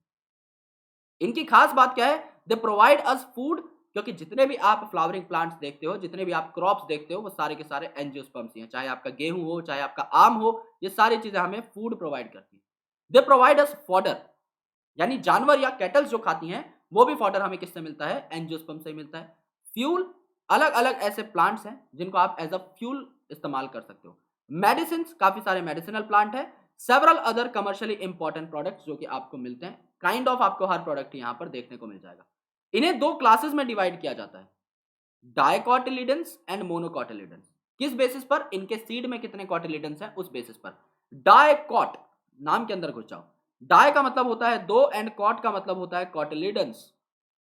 ओके, तो इनके अंदर कितने कॉटिलिडन्स होंगे? 2 कॉटिलिडन्स होंगे पर सीड। और दूसरा मोनोकॉट की अगर आप बात करें तो इसमें सिंगल कॉटिलिडन आपको देखने को मिलेगा। तो आप सिर्फ इनके सीड को देखकर बता सकते हो कौन सा आपका डाइकॉट एंजियोस्पर्म है और कौन सा आपका मोनोकॉट एंजियोस्पर्म है। ओके, यहां पर आपको एनसीईआरटी के डायग्राम्स दिखा रखे हैं, which is a dicot, this is a monocot. दोनों के दोनों एंजियोस्पर्म्स में ही आते हैं। The dicotyledons are characterized by seed having 2 cotyledons, नाम में ही था, कुछ याद नहीं करना। इसके अलावा इनकी जो लीव्स हैं इसके ऊपर रेटिकुलेट वेनेशन होती है, यानी इनकी जो वेनेशन है ये काटते हुए चलती है एक दूसरे को, राइट? ये आपस में कट कर सकती हैं, ऐसी कोई टेंशन नहीं है। इस प्रकार से आपको जो नॉर्मल पत्ते रहते हैं जो आप देखते हैं, they are showing reticulate venation, ये आपस में एक दूसरे को क्रॉस कर सकती हैं। ओके, ये टेट्रामेरस या पेंटामेरस फ्लावर होते हैं, यानी कि इनके जो फ्लोरल होल्स हैं, मैंने अभी आपको 4 होल्स बताए थे, कैलिक्स, कोरोला, एंड्रोशम और गाइनोशम। ये जो होल्स हैं ये इनके 4 या 5 की मल्टीपल्स में प्रेजेंट होते हैं। यानी समझ लो मैंने यहां पर लिख दिया कि एंड्रोशम कितने हैं, इनमें स्टेमन कितने हैं, 5 है। ओके, इनमें आपके पेटल्स कितने हैं, 5 हैं। इनमें सेपल्स कितने हैं, 5 हैं। तो ये क्या हो गए, 5 के मल्टीपल में हो गए ना, तो ये क्या हो गए, आपके पेंटामेरस हो गए। लेकिन समझ लो अगर मैं कहता हूं कि आपके सेपल्स जो है ये 3 है, पेटल्स जो है ये 6 है, एंड्रोशम है जो 3 है, ये क्या हो गए मेरे भाई, 3 के मल्टीपल में हो गए। 3 इंटू 1 3, 3 इंटू 2 6, 3 इंटू 1 3, ये 3 के मल्टीपल्स में है, तो ये आपके मोनोकॉट्स होते हैं। मोनोकॉट में यूजुअली आपको ट्राइमेरस कंडीशन देखने को मिलती है, 3 के मल्टीपल में आपको फ्लोरल हॉल्स देखने को मिलते हैं। और मोनोकॉट्स जो हैं इनमें जाहिर सी बात है, as their name suggest, single cotyledon होगा। सेकंड इंपॉर्टेंट थिंग आपकी पैरेलल वेनेशन होगी, यानी जो आपका लीफ है उस लीफ की जो वेन्स हैं ये एक दूसरे को काटेंगी नहीं, ये एकदम पैरेलली चलेंगी, ये एक दूसरे को इंटरसेक्ट नहीं करती, एक दूसरे को इंटरसेक्ट बिल्कुल भी नहीं करती। इसे आप क्या कहते हैं, पैरेलल वेनेशन कहते हैं। तो क्या क्या डिफरेंसेस हैं? डाइकॉट, नाम से ही पहला डिफरेंस निकालो, 2 कॉटिलिडन है, मोनोकॉट में 1 है। डाइकॉट के अंदर रेटिकुलेट वेनेशन है, मोनोकॉट के अंदर पैरेलल वेनेशन है। डाइकॉट के अंदर टेट्रामेरस या पेंटामेरस अरेंजमेंट है, मोनोकॉट के अंदर ट्राइमेरस अरेंजमेंट है। ये कॉमन फीचर्स हैं जिनसे आप सिर्फ इन्हें देख करके बता सकते हैं, महज देखने से ही आप बता सकते हैं कि कौन मोनोकॉट है कौन डाइकॉट है। अगर आप मेल सेक्स ऑर्गन की बात करें तो इसे आप क्या बोलते हो, स्टेमन बोलते हैं। और स्टेमन के 2 पार्ट है, एक आपका एंथर और एक आपका फिलामेंट। एंथर के अंदर क्या होते हैं, पॉलन मदर सेल्स होते हैं जो कि आपका मियोसिस करेंगे एंड अल्टीमेटली पॉलन ग्रेन बना लेंगे, which are haploid in nature. Okay, तो अब यहां पर देखो क्या हुआ, यहां पर आपका मेल सेक्स ऑर्गन और फीमेल सेक्स ऑर्गन मैं आपको दोनों बता देता हूं। जो सेक्स ऑर्गन्स हैं फ्लावरिंग प्लांट्स के अंदर वो कैसे हैं, लेट्स डिस्कस अबाउट दैट। तो जो सेक्स ऑर्गन्स हैं इसमें मेल सेक्स ऑर्गन को आप कहते हैं स्टेमन, और जो फीमेल सेक्स ऑर्गन है इसको आप कहते हैं पिस्टिल, या फिर प्यार से आप इसे कार्पेल भी बुलाते हैं। अब ये जो स्टेमन है इसके 2 पार्ट्स होते हैं। पहला जो आपका पार्ट है ये आपका 2 लोब का होता है, इसे आप बाइलोब्ड कहते हैं, राइट? यहाँ पर 2 लोब्स देखने को मिल रहे हैं, 1 2, तो इसे आप क्या कहते हैं, बाइलोब्ड एंथर। बाइलोब्ड एंथर, इसका नाम है एंथर। और इसके नीचे एक लंबी सी डंडी लगी रहती है, इसे आप क्या कहते हैं, फिलामेंट। इसे आप कहते हैं फिलामेंट, एंथर एंड फिलामेंट। अब ये जो एंथर है इसके अंदर क्या है, इसके अंदर डिप्लॉयड सेल्स हैं, जाहिर सी बात है, जिनको आप कहते हैं पॉलन मदर सेल, जो कि मियोसिस शो कर सकते हैं। वो जो पॉलन मदर सेल है इसके अंदर मियोसिस होगी, और इसके अंदर अगर मियोसिस हुई है तो क्या बनेगा, आपका मियोसिस के बाद किस पे अटैच थे, ये आपके स्पोरोफिटिक है, तो ये आपके मेगास्पोरेंजियम के अंदर, माइक्रोस्पोरेंजियम के अंदर सॉरी अटैच थे ना मेल के केस में, तो यहां पर क्या बनेंगे, आपके माइक्रोस्पोर बनेंगे, और वो माइक्रोस्पोर आपका क्या करेगा, मोडिफाई हो जाएगा and it will converted into male gametophyte, यानी आपका पॉलन बना लेगा। यहां पर पॉलन बनते हैं। जब ये एंथर आपका फट जाता है ना, एंथर के फटने को क्या बोलते हैं, द डेहिशन ऑफ एंथर। ओके, जब इसका डेहिशन हो जाएगा ना तो आपके पॉलन ग्रेन्स फट करके बाहर निकल जाएंगे और चले जाएंगे पिस्टिल या कार्पल के पास। अब कार्पल में 3 पार्ट है। सबसे अपर जो पार्ट है जहां पर पॉलन आके गिरता है, ये जो लैंडिंग पार्ट है इसको आप क्या कहते हैं, स्टिग्मा। ये वो पार्ट है जिसके ऊपर पॉलन आकर के गिरेगा आफ्टर पॉलिनेशन। ओके, पॉलिनेशन नाम का प्रोसेस होगा। विंड, वाटर, कोई इंसेक्ट, एनिमल, बर्ड, बैट, कोई भी इस पॉलन का ट्रांसफर कर सकता है। ये अलग अलग प्लांट में अलग अलग तरीके की तकनीक होती है। तो ये स्टिग्मा के पास जाएगा। अब स्टिग्मा ने समझ लो इस पॉलन को एक्सेप्ट कर लिया, तो पॉलन ट्यूब ग्रो होगी। पॉलन ट्यूब ग्रो होगी तो ये किसके थ्रू ग्रो होगी, स्टाइल के थ्रू। एंड सबसे नीचे बल्ज्ड पार्ट रहता है, यानी स्वलन सूजा हुआ पार्ट रहता है, जिसको आप क्या कहते हैं, ओवरी। तो यहां पर आपको ओवरी देखने को मिला ना। ओके, तो स्टिग्मा स्टाइल ओवरी आपको देखने को मिला। इसके अंदर क्या प्रेजेंट रहता है, इसके अंदर आपका सैक प्रेजेंट रहता है, जिसमें आपका फीमेल गैमीट रहता है। So this is what, this is female gametophyte, female gametophyte. तो आपका मेल गैमेटोफाइट कौन है, पॉलन, ये आपका मेल गैमेटोफाइट था। एंड यहां पर आपका फीमेल गैमेटोफाइट है, जिसके अंदर आपको फीमेल गैमीट देखने को मिलेगा। ये पॉलन अपनी पॉलन ट्यूब को लेकर के यहां पर आ जाएगा and ultimately it will give its two gametes to this part, और ये दोनों गैमेट्स जाकर के अलग अलग सेल से फ्यूज हो जाएंगे। तो यहां पर जो स्टेमन है इसके दो पार्ट्स है, एंथर और फिलामेंट, और जो पिस्टिल या कार्पल है इसके भी दो पार्ट्स है, जिसको आप तीन पार्ट्स है सॉरी, जिसको स्टिग्मा स्टाइल और ओवरी आप लोग बोलते हो। अब इनके बारे में थोड़ा सा जान लेते हैं कि थ्योरी में क्या लिखा हुआ है। अब जो फीमेल सेक्स ऑर्गन था इसे आपने क्या बोला, पिस्टिल या कार्पल बोल दिया। पिस्टिल में एक ओवरी है बेस के ऊपर, यानी जो स्वॉलन बल्ज पार्ट था, एक लॉन्ग स्लेंडर स्टाइल है, यानी कि मेन ट्यूब लाइक स्ट्रक्चर, और सबसे ऊपर जो है आपका लैंडिंग प्लेटफॉर्म है, जिसे आप स्टिग्मा बोल रहे थे। अब inside the ovary ovules are present, इस ओवरी के अंदर, इस बल्ज पार्ट के अंदर ओव्यूल्स प्रेजेंट है, right. Generally each ovule has a megaspore mother cell, यानी इस ओव्यूल के अंदर एक मेगास्पोर मदर सेल होगा, और ये मेगास्पोर मदर सेल क्या करेगा, मियोसिस करेगा, और अगर मियोसिस करेगा तो 4 सेल्स बनाएगा, 4 हैप्लॉइड मेगास्पोर्स बना लेगा। लेकिन इन 4 मेगास्पोर्स में से 3 डी जनरेट हो जाते हैं, 3 जो है आपके डी जनरेट हो जाते हैं, गायब हो जाते हैं, डिटियोरेट हो जाते हैं। सिर्फ एक जो है आपका एम्ब्रियोसैक बनाता है, यानी एक ही आपका फीमेल गैमेटोफाइट बनाता है। तो इसको आप क्या बोलेंगे, इसको आप बोलेंगे मोनोस्पोरिक डेवलपमेंट, यानी आपके एक मेगास्पोर मदर सेल से 4 मेगास्पोर्स बने, 4 में से 3 गायब हो गए, बचा क्या, एक स्पोर बचा। तो इसको आप क्या बोलेंगे, मोनोस्पोरिक डेवलपमेंट। मोनो मतलब सिंगल, स्पोरिक का मतलब स्पोर, एंड डेवलपमेंट, ये ऐसा डेवलपमेंट है जिसमें सिर्फ सिंगल स्पोर आपको देखने को मिलता है, वही आपका एम्ब्रियोसैक तैयार करता है। अब जो एम्ब्रियोसैक है इसमें आपके 3 सेल का एग अपरेटस होता है, ओके, जिसमें एक एग सेल है और आपके 2 सिनर्जिड है। इसके अलावा आपके 3 एंटीपोडल सेल्स होते हैं और 2 पोलर न्यूक्लियस होते हैं। ये आपको 12th क्लास में जो है अलग से डिटेल में समझा दिया जाएगा, लेकिन आज मैं इसको बहुत टाइम लेकर समझाने वाला हूं, जिससे 12th में भी क्लियर हो जाए, यहां पर भी क्लियर हो जाए, कोई दिक्कत नहीं है। We have all the time, concept clear होना चाहिए, क्वेश्चन यहां से भी सॉल्व हो जाएगा, वहां से भी। इसको एक बार अच्छे से पढ़ लेते हैं। पोलर न्यूक्लियस जो है ये एक दूसरे के साथ फ्यूज हो जाते हैं और डिप्लॉयड सेकेंडरी न्यूक्लियस बना लेते हैं। अब देखो यार यहां पर क्या हुआ। अब मैं तुम्हें पोलन और ओवम की शादी की कहानी सुनाता हूं कि एक्चुअल में क्या होता है, इससे आपके कंसेप्ट रिवाइज भी हो जाएंगे। मेल जो पार्ट था इसे आपने बोला स्टेमन। स्टेमन के 2 पार्ट्स थे, यानी एक है आपका एंथर और एक है आपका फिलामेंट। इस एंथर के अंदर क्या बने, इस एंथर के अंदर पॉलन बने, जिनको आप क्या कह रहे थे, मेल गैमेटोफाइट। ये आपके पॉलन जो है ये आपके बन चुके हैं। एंथर जैसे ही फटा, इसकी डाइसेंस हुई, ये पॉलन आपके रिलीज हो गए। These pollens are release after dehiscence of the anther. अब ये चले गए फीमेल के पास। अब मेरी बात को गौर से सुनना, ये फीमेल के पास गए। फीमेल में जो सबसे ऊपर लैंडिंग सरफेस था इसे आपने क्या बोला, स्टिग्मा। इसके बीच में जो आपकी ट्यूब लाइक स्ट्रक्चर थी इसे आपने बोला स्टाइल, और सबसे नीचे जो आपका बल्ज्ड पोर्शन था, बल्ज्ड ओवल पोर्शन, इसे आपने क्या बोला, ओवरी।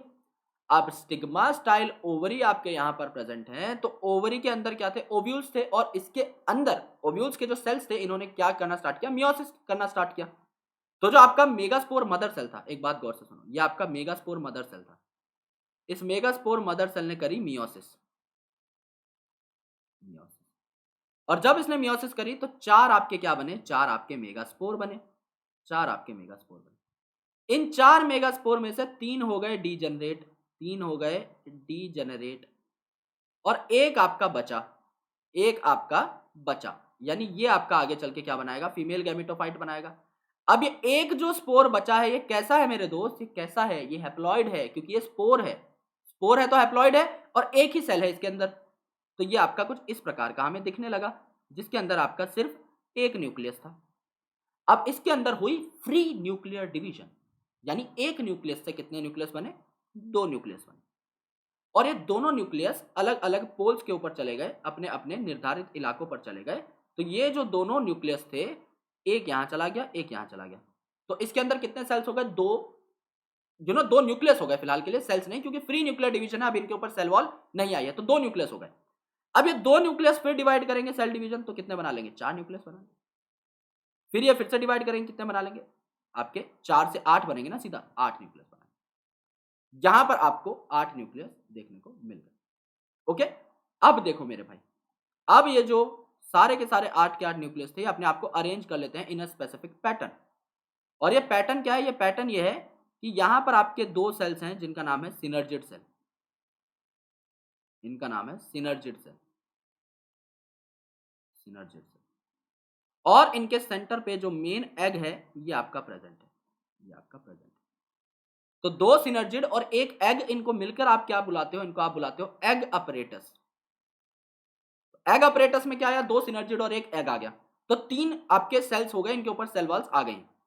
यहां पर दूसरे पोल के ऊपर जो 3 सेल हैं ये एक जैसे दिखाई देते हैं, इनको आपने क्या बोल दिया? 3 एंटीपोडल सेल बोल दिया, 3 एंटीपोडल सेल बोल दिया, राइट। और सेंटर के ऊपर जो दो न्यूक्लियस थे ये प्रेजेंट थे, इनका नाम है पोलर न्यूक्लियस। और ये जो पोलर न्यूक्लियस है ये दोनों आपस में फ्यूज हो गए, इन दोनों न्यूक्लियस ने मिलकर एक ही सिंगल सेल बना लिया है, जिसको आप क्या बोलने लग जाते हो? जिसको आप पोलर न्यूक्लियस का फ्यूज फॉर्म बोलने लग जाते हो।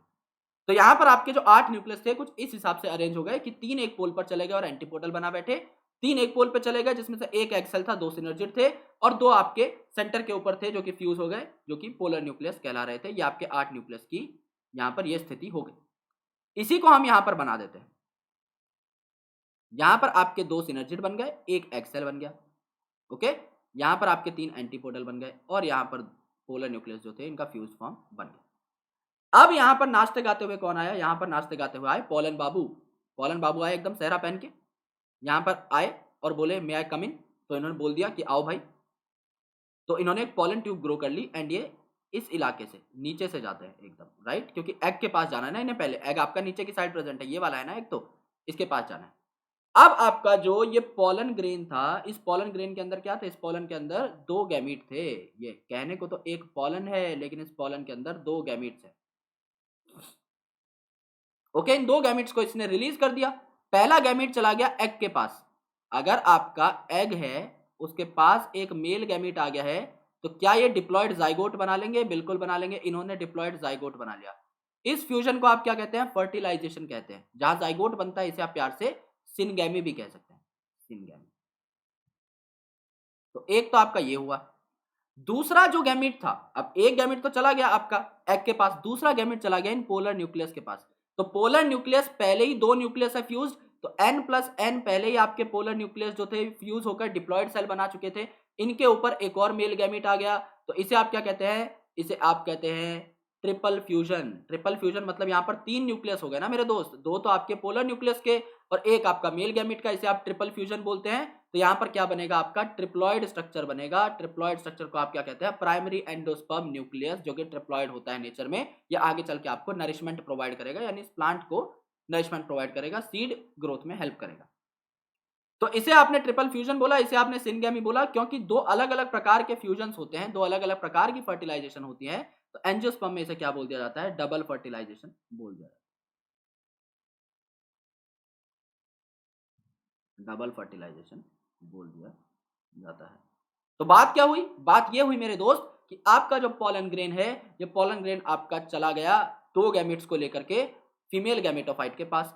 अब फीमेल गैमेटोफाइट में क्या क्या था? फीमेल गैमेटोफाइट में आपका एक एग सेल था और 2 पोलर न्यूक्लियस थे। एक जो आपका गैमेट है वो 2 पोलर न्यूक्लियस से टकरा गया, तो ट्रिप्लॉइड प्राइमरी एंडोस्पर्म न्यूक्लियस बना बैठा, जिससे आगे चल के एंडोस्पर्म बन जाएगा।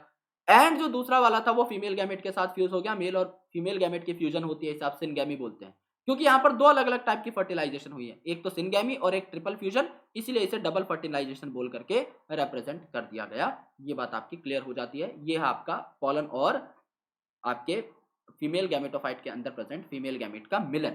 अब यही सारी बातें हम लोग टेक्स्ट में देख लेते हैं, तो आराम से हमें क्लियर हो जाएंगे। पोलन ग्रेन जो है, जैसे ही एंथर से निकलते हैं, ये विंड से या फिर काफी सारे और एजेंट हैं, जो कि आप पॉलिनेशन को डिटेल में पढ़ेंगे 12th क्लास के 2nd चैप्टर में, तो आपको पता लगेगा। There is anemophily, there is hydrophily, there is entomophily. अलग अलग प्रकार के एजेंट होते हैं, चाहे इंसेक्ट हो, चाहे लार्ज एनिमल्स हो, चाहे लंगूर हो, काफी सारे ऐसे एनिमल्स हैं जो कि पॉलिनेशन करवा सकते हैं। तो इसे पिस्टिल तक पहुंचा दिया। इसको आपने पॉलिनेशन नाम का प्रोसेस बोला। अब यहां पर पॉलन अगर एक्सेप्ट हो गया तो पॉलन ट्यूब ग्रो करेगी और आपका स्टिग्मा और स्टाइल से होती हुई ओव्यूल तक पहुंचेगी। अब जो है ये एम्ब्रियो सैक में जाएगी जहां पर 2 मेल गैमेट डिस्चार्ज हो जाएंगे। अब एम्ब्रियो सैक में क्या क्या था? अब एम्ब्रियो सैक में एक एग सेल था सिनर्जिड के बीच में, यहां पर तो सिनगैमी हो गई। और दूसरा यहां पर क्या था? दूसरा यहां पर जो डिप्लॉयड सेकेंडरी न्यूक्लियस बना था पोलर न्यूक्लियस के फ्यूजन से, इसके पास एक मेल गैमेट चला गया तो ट्रिप्लॉयड प्राइमरी एंडोस्पर्म न्यूक्लियस यानी पेन इन्होंने बना लिया। क्योंकि यहां पर 2 अलग-अलग प्रकार की फ्यूजन्स होती हैं तो इन्हें सिनगैमी बोल दिया गया एंड ट्रिपल फ्यूजन बोल दिया गया। तो इसे डबल फर्टिलाइजेशन भी कहा जाता है क्योंकि सिनगैमी और ट्रिपल फ्यूजन दोनों यहां पर हो रहे हैं। And it is very very unique case in angiosperms only. तो यहां पर डबल फर्टिलाइजेशन से सवाल आता ही आता है। अब जो है जाइगोट, जाइगोट डेवलप होकर क्या बना रहा था जिम्नोस्पर्म में? एम्ब्रियो। तो जाइगोट एम्ब्रियो बनाएगा जिसमें एक या दो कॉटिलिडन हो सकते हैं डिपेंडिंग अपॉन आपका एंजियोस्पर्म मोनोकॉट है डाइकॉट।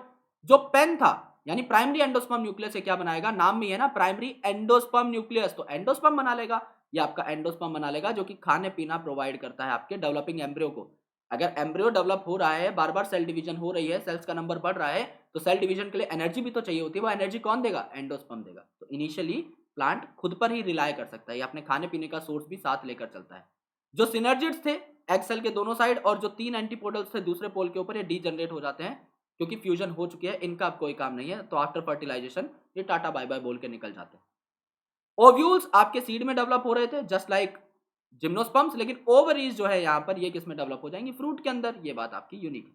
तो जाइगोट एम्ब्रियो बनाता है, ओव्यूल सीड बनाती है और ओवरी फ्रूट बनाते हैं। ये बातें आपकी क्लियर हो जाती हैं। अब ये एनसीईआरटी का एक डायग्राम है जहां पर let's understand about the triple fusion in detail. ये आपका स्पोरोफाइट है, तो स्पोरोफाइट के ऊपर आपके क्या बनेंगे? आपके फ्लावर्स होंगे एंड उन फ्लावर के अंदर फीमेल पार्ट भी होगा जिसे गाइनोशियम बोलते हैं। तो इसके अंदर आपकी ओवरी है, बल्ज पार्ट जिसके अंदर फीमेल गैमेटोफाइट होगा। एंड यहाँ पर आपका एंथर और फिलामेंट है यानी आपका स्टेमन है जिसके अंदर, इस एंथर के अंदर आपका क्या बनेगा? पॉलन बनेगा। तो इस एंथर के अंदर क्या है? आपका माइक्रोस्पोरेंजियम है जिसने पहले माइक्रोस्पोर बनाया वाया मियोसिस। तो यहां पर क्या था? आपका माइक्रोस्पोर मदर सेल था यार, पॉलन मदर सेल था। इस पॉलन मदर सेल से आपने माइक्रोस्पोर बनाया एंड अल्टीमेटली ये आपका डेवलप होकर, माइक्रोस्पोर ने डेवलप होकर पॉलन ग्रेन बना लिया। सिमिलरली यहां पर मेगास्पोर मदर सेल थी, मेगास्पोर मदर सेल ने मियोसिस करी और इसने आपका यहां पर फीमेल गैमेट बना लिया। ओके, तो मेल गैमेट बन गया और फीमेल गैमेट बन गई। अब यहां पर ये जो पॉलन है ये अपने दोनों गैमेट्स को भेज देगा किसके पास? फीमेल गैमेटोफाइट के पास। एक गैमेट जाकर के जाइगोट बना लेगा एंड दूसरा वाला इसके साथ टकरा करके क्या बना लेगा? पेन बना लेगा, प्राइमरी एंडोस्पर्म न्यूक्लियस बना लेगा।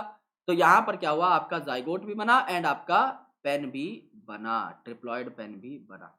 ये जाइगोट आपका डेवलप हो जाएगा इनटू एम्ब्रियो एंड अल्टीमेटली ये आपका नया प्लांट तैयार कर लेगा आफ्टर जर्मिनेशन। ये इनकी लाइफ साइकिल है। तो ये जो आपका हैप्लॉइड पार्ट है जहां मियोसिस हो चुकी है, इसे क्या बोला? गैमेटोफिटिक पार्ट, यानी कि आपका हैप्लॉइड पार्ट है।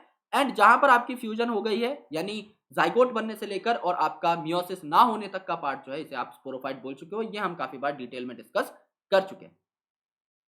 ओके, अब देखो यार प्लांट में लाइफ साइकिल क्या किस प्रकार की होती है और इनके अंदर ऑल्टरनेशन किस प्रकार से होती है ये हम देख लेते हैं। So let's take a generalized case. सबसे पहले जनरल पर्सपेक्टिव को समझते हैं जो कि हम काफी बार कर चुके हैं। समझ लीजिए आपका मेल है हैप्लॉइड, ये हैप्लॉइड है दोनों, और आपकी फीमेल है हैप्लॉइड। मेल और फीमेल हैप्लॉइड थे, इन्हें अगर गैमीट बनाना था तो गैमीट बनाने के लिए इन्होंने क्या किया? हैप्लॉइड गैमीट बनाने के लिए क्या किया होगा? माइटोसिस ही तो की होगी। तो हैप्लॉइड गैमीट बनाने के लिए इन्होंने माइटोसिस करी। अब ये दोनों जो हैप्लॉइड गैमीट हैं ये दोनों आपके क्या हो गए? फ्यूज हो गए। फ्यूज फर्टिलाइजेशन करने के बाद ये आपके डिप्लॉइड जाइगोट बना बैठे। डिप्लॉइड जाइगोट बने, डिप्लॉइड जाइगोट के बाद आपकी स्पोरोफिटिक प्लांट बॉडी बन गई। यानी जाइगोट जो है आपका काफी बार डिवाइड किया बाया माइटोसिस एंड अल्टीमेटली से काफी सारे सेल बनाए तो स्पोरोफिटिक प्लांट बॉडी यानी डिप्लॉइड प्लांट बॉडी बनी। अब इस स्पोरोफिटिक प्लांट बॉडी के अंदर क्या थे? आपके स्पोरेंजियम थे।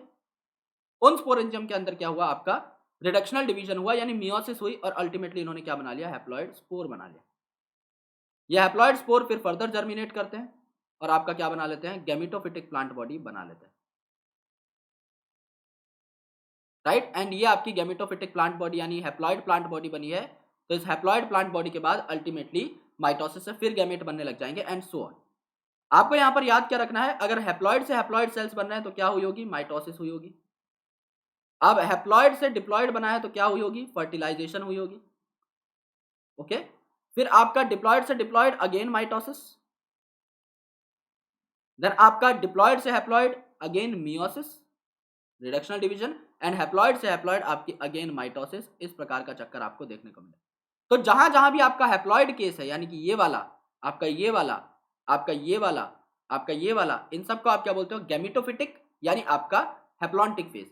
और जहां जहां पर भी डिप्लॉइड फेज है, यानी ये वाला जाइगोट बनने से लेकर के रिडक्शनल डिवीजन ना होने तक, इसे आप क्या बोलते हो, डिप्लॉन्टिक फेज, यानी कि आपका स्पोरोफिटिक कंडीशन। तो यहां पर भी आप देखिए हैप्लॉइड गैमेटोफाइट है, या आपका हैप्लॉइड ही गैमेट बनाता है, तो ये क्या है, आपका हैप्लॉन्टिक फेज चल रहा है। लेकिन जैसे ही जाइगोट बना, ये डिप्लॉइड केस आ गया ना, यहाँ पे डिप्लॉन्टिक स्टार्ट हो गया। फिर जाइगोट ने स्पोरोफाइट बनाया, ये भी डिप्लॉइड, यहाँ पर भी डिप्लॉन्टिक चल रहा है। फिर यहाँ पर मियोसिस हो गई, मियोसिस हो गई, मतलब यहाँ पर haploid spore haplontic life cycle फिर से स्टार्ट हो गई।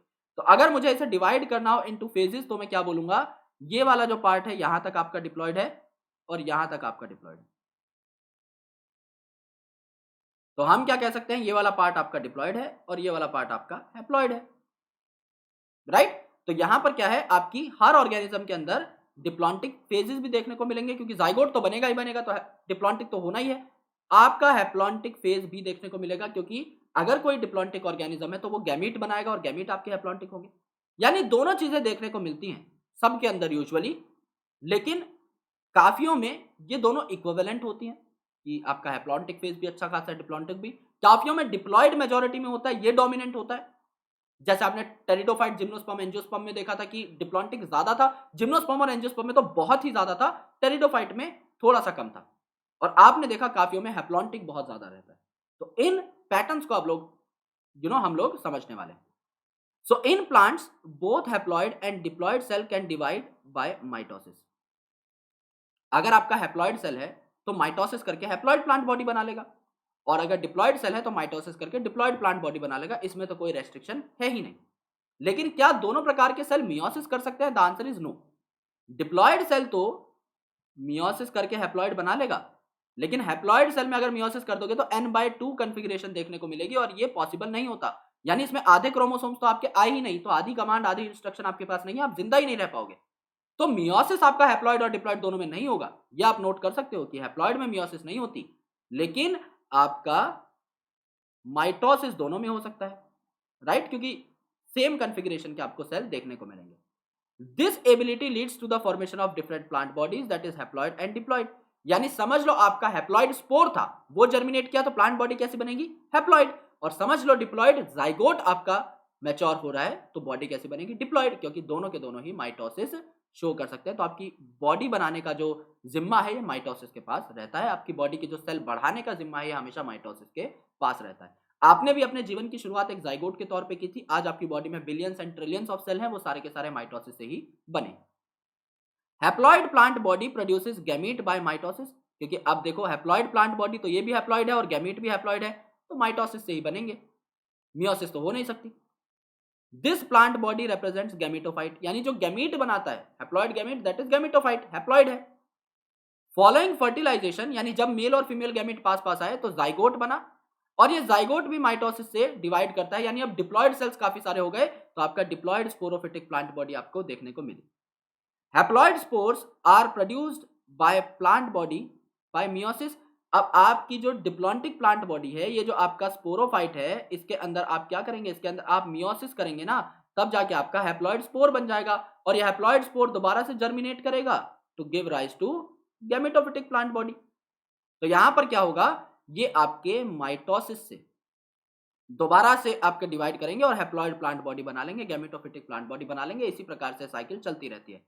Thus, during the life cycle of any sexually reproducing plant, alternation of generation चलता है। यानी गैमीट जब फ्यूज करते हैं तो जाइगोट बनता है जो डिप्लॉइड है, लेकिन स्पोरोफाइट जब स्पोर बनाएगा तो वो हैप्लॉइड हो जाएगा। यानी हैप्लॉइड और डिप्लॉइड का ट्रांजिशन आपके प्लांट्स में देखने को मिलता है। तो यहां पर क्या है, आपकी स्पोरोफिटिक और गैमेटोफिटिक स्टेजेस के बीच में ट्रांजिशन चलता रहता है। अब हम देखते हैं तीन प्रकार के अलग अलग लाइफ पैटर्न्स। पहला है आपका हैप्लॉन्टिक, यानी यहां पर ज्यादातर जो ऑर्गेनिजम्स हैं उनमें ज्यादातर जो पार्ट है, ज्यादातर जो लाइफ का पार्ट है, ज्यादातर जो सेल्स है वो हैप्लॉन्टिक है, वो आपके गैमेटोफिटिक है। तो sporophytic generation is represented by one sailed zygote, यानी इनमें जाइगोट जो है वही डिप्लॉयड होता है और कुछ इक्के दुक्के और डिवीजन से सेल बना लेगा। ज्यादातर जो मेन प्लांट बॉडी रहती है वो आपकी गैमेटोफिटिक या हैप्लॉयड रहेगी। So there is no free living sporophyte, ये बात हम पहले ही कर चुके थे।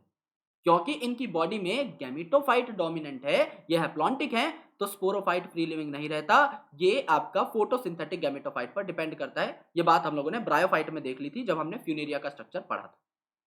Meiosis in zygote results in the formation of haplontic spore. अब आपका जो जाइगोट है इसके अंदर मियोसिस होगी तो हैप्लॉइड स्पोर बन जाएंगे। ये हैप्लॉइड स्पोर जो है डिवाइड करेंगे एंड अल्टीमेटली हैप्लॉइड स्पोर से क्या बनेगी, हैप्लॉइड प्लांट बॉडी फिर बनेगी, यानी गैमेटोफाइट बन जाएगा।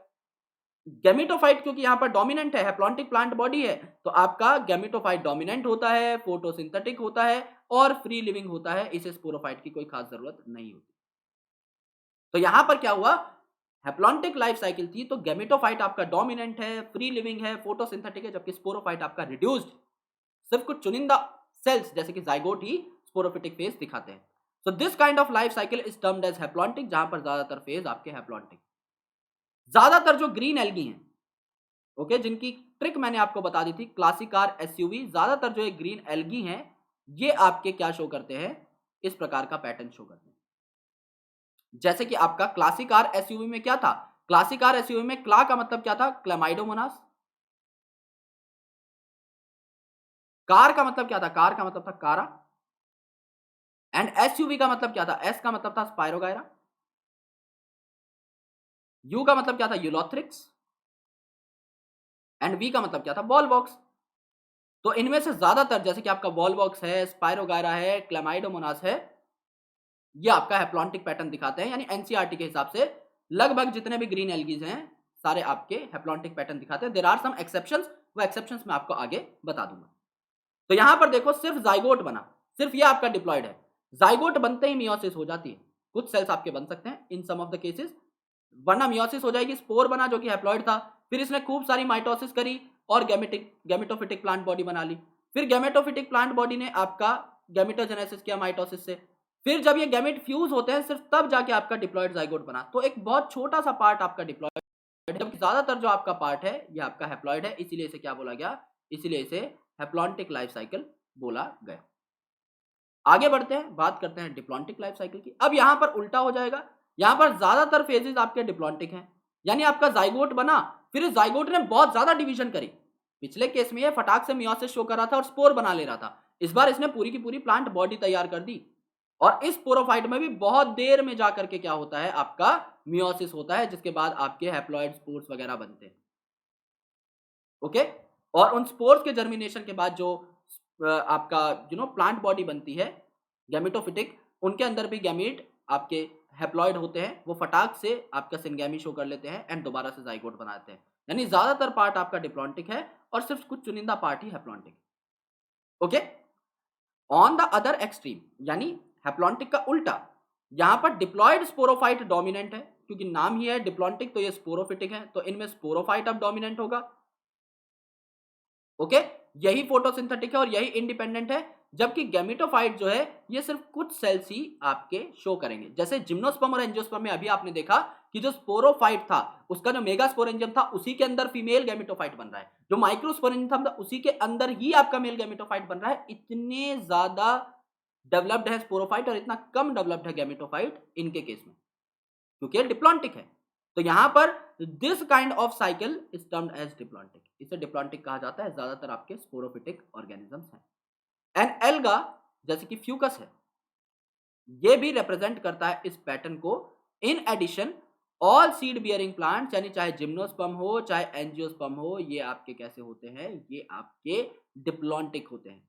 Okay, they follow this pattern with some variations wherein gametophytic phase is few to multicelled, यानी ज्यादातर जिम्नोस्पर्म और एंजियोस्पर्म में आपके कुछ ही सेल्स आपके देखने को मिलते हैं गैमेटोफिटिक, कहीं पर ये इक्के दुक्के सेल्स बना लेते हैं वाया माइटोसिस, उससे कोई प्रॉब्लम नहीं है। बड़ा वाला जो फेज है आपका हमेशा डिप्लॉन्टिक ही रहेगा, स्पोरोफिटिक ही रहेगा। तो आपका सबसे इंपॉर्टेंट क्या है यहाँ पर, फ्यूकस। ओके, जो कि ब्राउन एल्गी का एक एग्जांपल है, और बाकी जिम्नोस्पर्म और एंजियोस्पर्म। तो एल्गी जो है ज्यादातर आपके कैसे हैं, एल्गी ज्यादातर आपके हैप्लॉन्टिक है, खासकर ग्रीन एल्गी जैसे कि क्लेमाइडोमोनास, कारा, वॉलवॉक्स, यूलोथ्रिक्स, पायरोगायरा, जहां पर जिम्नो और एंजियो आपको पता है अच्छे से एकदम प्योरली स्पोरोफिटिक होते हैं, तो वो एग्जाम्पल है ही। फ्यूकस आपको अलग से याद करना है बस। ओके, इसकी भी मैं आपको आगे ट्रिक दूंगा इसी लेक्चर के अंदर। और अब आते हैं आपके हैप्लोडिप्लॉन्टिक, यानी यहां पर हैप्लॉइड और डिप्लॉइड आपके फेजेस देखने को मिलते हैं, राइट। तो ब्रायोफाइट और टेरिडोफाइट जो है, दे shows haplodiplontic kind of pattern, यानी इनके अंदर अच्छा खासा हैप्लॉइड फेज है, अच्छा खासा डिप्लॉइड फेज भी है। कभी डिप्लॉइड थोड़ा ज्यादा हो जाता है, कभी हैप्लॉइड थोड़ा ज्यादा हो जाता है। जब मैं आपको पढ़ा रहा था इनका बेसिक सिनेरियो, तब मैंने आपको बताया था एल्गी के अंदर ज्यादातर हैप्लॉन्टिक फेज है, ब्रायोफाइट भी हैप्लॉन्टिक है। तो ब्रायोफाइट के अंदर डिप्लॉन्टिक सेल्स होते हैं, डिप्लॉन्टिक स्टेजेस होती हैं, लेकिन उसके अंदर हैप्लॉन्टिक थोड़ा ज्यादा है। फिर टेरिडोफाइट आया, जिसको हमने डिप्लॉन्टिक बोला, तो वो प्योरली डिप्लॉन्टिक नहीं है एंजियोस्पर्म और जिम्नोस्पर्म की तरह, लेकिन उसका ज्यादातर पार्ट डिप्लॉन्टिक है और थोड़ा कम पार्ट हैप्लॉन्टिक है। तो इन्हें हम किस में रखते हैं? हैप्लोडिप्लॉन्टिक। तो ब्रायोफाइट को आप क्या बोल रहे थे? ब्रायोफाइट को आप हैप्लॉन्टिक बोल रहे थे क्योंकि इसमें ज्यादातर हैप्लॉन्टिक है और कम थोड़ा डिप्लॉन्टिक है। और टेरिडोफाइट को आप डिप्लॉन्टिक बोल रहे थे क्योंकि इसमें ज्यादातर डिप्लॉन्टिक है, कम आपका हैप्लॉन्टिक। होंगे दोनों, लेकिन किसी में कोई ज्यादा होगा, किसी में कोई ज्यादा, राइट। तो यहां पर देखो, ब्रायोफाइट और pteridophyte exhibit an intermediate condition, जिसको हैप्लोडिप्लॉन्टिक कंडीशन कहा जाता है। यहां पर दोनों के दोनों जो फेजेस हैं ये मल्टीसेलर होते हैं, यानी दोनों ही अच्छे खासे डेवलप्ड होते हैं। However they differ in their dominant phases, लेकिन डोमिनेंट इनमें से एक रहेगा। जैसे ब्रायोफाइट के अंदर हैप्लॉन्टिक डोमिनेंट है, टेरिडोफाइट के अंदर डिप्लॉन्टिक डोमिनेंट है। सो एक डोमिनेंट इंडिपेंडेंट फोटोसिंथेटिक किसकी बात हो रही होगी? Dominant independent photosynthetic thalloid erect phase represent by haploid, यानी हैप्लॉइड इसके अंदर डोमिनेंट, इंडिपेंडेंट और फोटोसिंथेटिक है। हैप्लॉइड अगर डोमिनेंट है, किसकी बात हो रही है? आंख बंद करके बता सकते हैं भाई, ब्रायोफाइट की बात हो रही है। Okay, and it alternates with short lived multicellular sporophyte, totally और partially dependent on gametophyte for encouragement and nutrition. All bryophyte represents this pattern. The diploid sporophyte is represented by dominant independent photosynthetic. अब आपका जो sporophyte है ये independent photosynthetic dominant हो गया। किसकी बात हो रही है? आंख बंद करके बता सकते हैं कि टेरिडोफाइट की बात हो रही है। Okay, it alternates with multicellular saprophytic या autotrophic but short lived haploid gametophyte. Such pattern is known as haplodiplontic life cycle. काफी किताबों में जो आपका ब्रायोफाइट है इसे लिखा है हैप्लोडिप्लॉन्टिक क्योंकि इसमें हैप्लॉइड ज्यादा होता है, और टेरिडोफाइट को लिखा है डिप्लोहैप्लॉन्टिक क्योंकि इसमें डिप्लॉइड ज्यादा होता है। दोनों ही बातें करेक्ट हैं। अगर आप इन दोनों को हैप्लोडिप्लॉन्टिक बोल देते हो कि इनमें दोनों पाए जाते हैं, तो भी करेक्ट है, कोई बड़ी इसमें बाधा नहीं है, राइट। किताबों का, ऑथर्स का एक्सप्लेन करने का तरीका अलग अलग होता है। इसका मतलब ये नहीं है कि एक ही ऑथर करेक्ट है। आपने जो किताब पढ़ी है वो आप लोग स्टैंडर्ड मान के चल सकते हो। एनसीईआरटी नीट के हिसाब से स्टैंडर्ड है, तो इसमें आप डिप्लोहैप्लॉन्टिक का यूज यूजुअली नहीं करते, लेकिन आप कर भी सकते हो। जैसे कि कैम्बल एंड रीस में डिप्लोहैप्लॉन्टिक लिखा हुआ है टेरिडोफाइट को, वो एब्सोल्युटली करेक्ट स्टेटमेंट है क्योंकि इसमें डिप्लॉइड ज्यादा है, और हैप्लोडिप्लॉन्टिक बोला हुआ है ब्रायोफाइट को क्योंकि उसमें हैप्लॉन्टिक फेज ज्यादा है। तो दोनों ही बातें करेक्ट है। ओके, यहां पर देखो all pteridophyte exhibit this pattern, यानी कि आपका देखो multicellular independent photosynthetic dominant haploid phase होगा ब्रायोफाइट में, और वहीं आपका मल्टीसेलुलर फोटोसिंथेटिक आपका इंडिपेंडेंट डोमिनेंट फेज डिप्लॉइड होगा टेरिडोफाइट के अंदर। दोनों बातें आपकी करेक्ट है। और दूसरा फेज भी मल्टीसेलुलर होता है लेकिन थोड़ा सा रिसेसिव होता है। तो interestingly while most algal genera are haplontic, जहां पर ज्यादातर एल्गी हैप्लॉन्टिक हैं, some of them such as ectocarpus, polysiphonia, kelps are haplodiplontic. Okay, तो ये आपको याद करने हैं कि एक्टोकार्पस, पॉलीसाइफोनिया जो कि आपका रेड में देखने को मिला था, ओके, ये आपके क्या है? केल्प्स, ये आपके हैप्लोडिप्लॉन्टिक हैं। फ्यूकस जो है ये आपका डिप्लॉन्टिक था, ये हम लास्ट स्लाइड में देख चुके हैं कि फ्यूकस आपका एंजियोस्पर्म और जिम्नोस्पर्म के साथ आ रहा था। तो यहां पर देखो गैमेटोजेनेसिस हुई तो आपके गैमीट बने, और उनमें जब फ्यूजन हुई तो डिप्लॉइड जाइगोट बना, इससे आपका अच्छा खासा स्पोरोफाइट भी बना, और बहुत देर में मियोसिस हुई तो डिप्लॉइड भी अच्छा खासा है। एंड उसके बाद यहाँ पर स्पोर्स बने, स्पोर्स से आपका पूरा गैमेटोफिटिक बॉडी बनी, फिर आपका एंड में गैमेटोजेनेसिस हुआ वाया माइटोसिस, तो हैप्लॉइड भी अच्छा खासा है। कईयों में डिप्लॉइड थोड़ा ज्यादा है, हैप्लॉइड थोड़ा कम, कईयों में हैप्लॉइड थोड़ा ज्यादा है, डिप्लॉइड थोड़ा कम। इस बेसिस पे आपने इन्हें ब्रायोफाइट या टेरिडोफाइट बोल दिया। अगर हैप्लॉइड ज्यादा है तो दे आर ब्रायोफाइट, अगर डिप्लॉइड ज्यादा है तो दे आर टेरिडोफाइट। अब इनके एग्जांपल्स के लिए थोड़ी सी ट्रिक्स देख लेते हैं। हैप्लॉन्टिक में आपने देखा, हैप्लॉन्टिक में ग्रीन एल्गा जो थे वो ज्यादा थे, तो इसके लिए क्लासी कार एसयूवी, जो मैंने आपको ग्रीन एल्गा की ट्रिक बताई थी, वही काम आ जाएगी। यहां पर क्लासी का मतलब है क्लामाइडोमोनास, कार का मतलब है कारा, एस का मतलब है स्पायरोगायरा, यू का मतलब है यूलोथ्रिक्स एंड वी का मतलब है वॉलवॉक्स। ये आपके ग्रीन एल्गी हो गए, या फिर आप प्यार से ग्रीन एल्गी बोल सकते हो, आपको पहले एग्जाम्पल याद है तो इतने ज्यादा झमेले की जरूरत नहीं है। डिप्लॉन्टिक में जो आपके एग्जाम्पल हैं गड़बड़, गड़बड़ में डी का मतलब है डिप्लॉन्टिक, यानी हमने इसके लिए ट्रिक बनाई है। गड़बड़ में जी और ए का मतलब क्या है, जिम्नोस्पर्म और एंजियोस्पर्म, क्योंकि ये तो आपके प्योरली स्पोरोफिटिक होते ही होते हैं। डी का मतलब क्या है, डायटम्स। अब आपने सुना होगा डायटम, जो कि क्या था, क्राइजोफाइटा का मेंबर था। क्राइजोफाइट सुना होगा ना आपने, प्रोटिस्ट के अंदर, उसमें भी ज्यादातर जो आपके लाइफ साइकिल के फेज होते हैं, प्रोटिस्टा में भी काफी बार कोई क्वेश्चन पूछ ले प्लांट से हटके, एम्स में पूछा गया था, तो ये आपका कैसा हो जाएगा, ये आपका स्पोरोफिटिक हो जाएगा, डिप्लॉन्टिक हो जाएगा। एंजियोस्पर्म हो गए, डायटम्स हो गए। फिर यहां पर बी ए का मतलब है, बी ए का मतलब है ब्राउन एल्गी। ब्राउन एल्गी कौन कौन से, फ्यूकस जो कि एनसीईआरटी में दिया हुआ है, और सारगासम मैं आपको एक्स्ट्रा बता दे रहा हूं, सारगासम आपको एक्स्ट्रा याद कर लेना। यानी देखो यार, जिम्नोस्पर्म, एंजियोस्पर्म और आपको ब्राउन एल्गी में फ्यूकस तो बता ही रखा था, आपको सिर्फ सारगासम याद करना है और डायटम याद करना है। सिर्फ आपको ये दो चीजें एक्स्ट्रा याद करनी है जो कि मैंने यहाँ पर बताई हैं। एक तो डायटम याद करना है, एक सारगासम याद करना है, बचा हुआ तो आपका एनसीईआरटी में है ही। ग्रीन में आपको कुछ भी याद नहीं करना है, ग्रीन में आपको सारी की सारी चीजें गिवन। हैप्लोडिप्लॉन्टिक में देखो, हैप्लोडिप्लॉन्टिक में आपके एग्जांपल्स हैं बी कैल्प, क्योंकि कैल्प तो आपको डायरेक्टली याद ही करना था, बी कैल्प याद कर लो। बी का मतलब है ब्रायोफाइट, तो ब्रायोफाइट में हैप्लोडिप्लॉन्टिक है क्योंकि इसमें हैप्लॉइड ज्यादा रहता है। कैल्प का मतलब है कैल्प इटसेल्फ, के फॉर कैल्प। ई का मतलब है Ectocarpus which is given in NCERT. P का मतलब है आपका टेरिडोफाइट जो कि गिवन है एनसीईआरटी में। लेमिनेरिया आपको एक्स्ट्रा याद करना है, यानी एक्टोकार्पस आपको गिवन है, आपको सिर्फ क्या याद रखना है, यहां पर लेमिनेरिया याद रखना है, ये आपका एक्स्ट्रा पॉइंट है। अगर आप देखो सेकेंड इंपॉर्टेंट ट्रिक, तो यह है जीएयूसी। जीएयूसी क्या है, ये आरएनए के नाइट्रोजनस बेस है।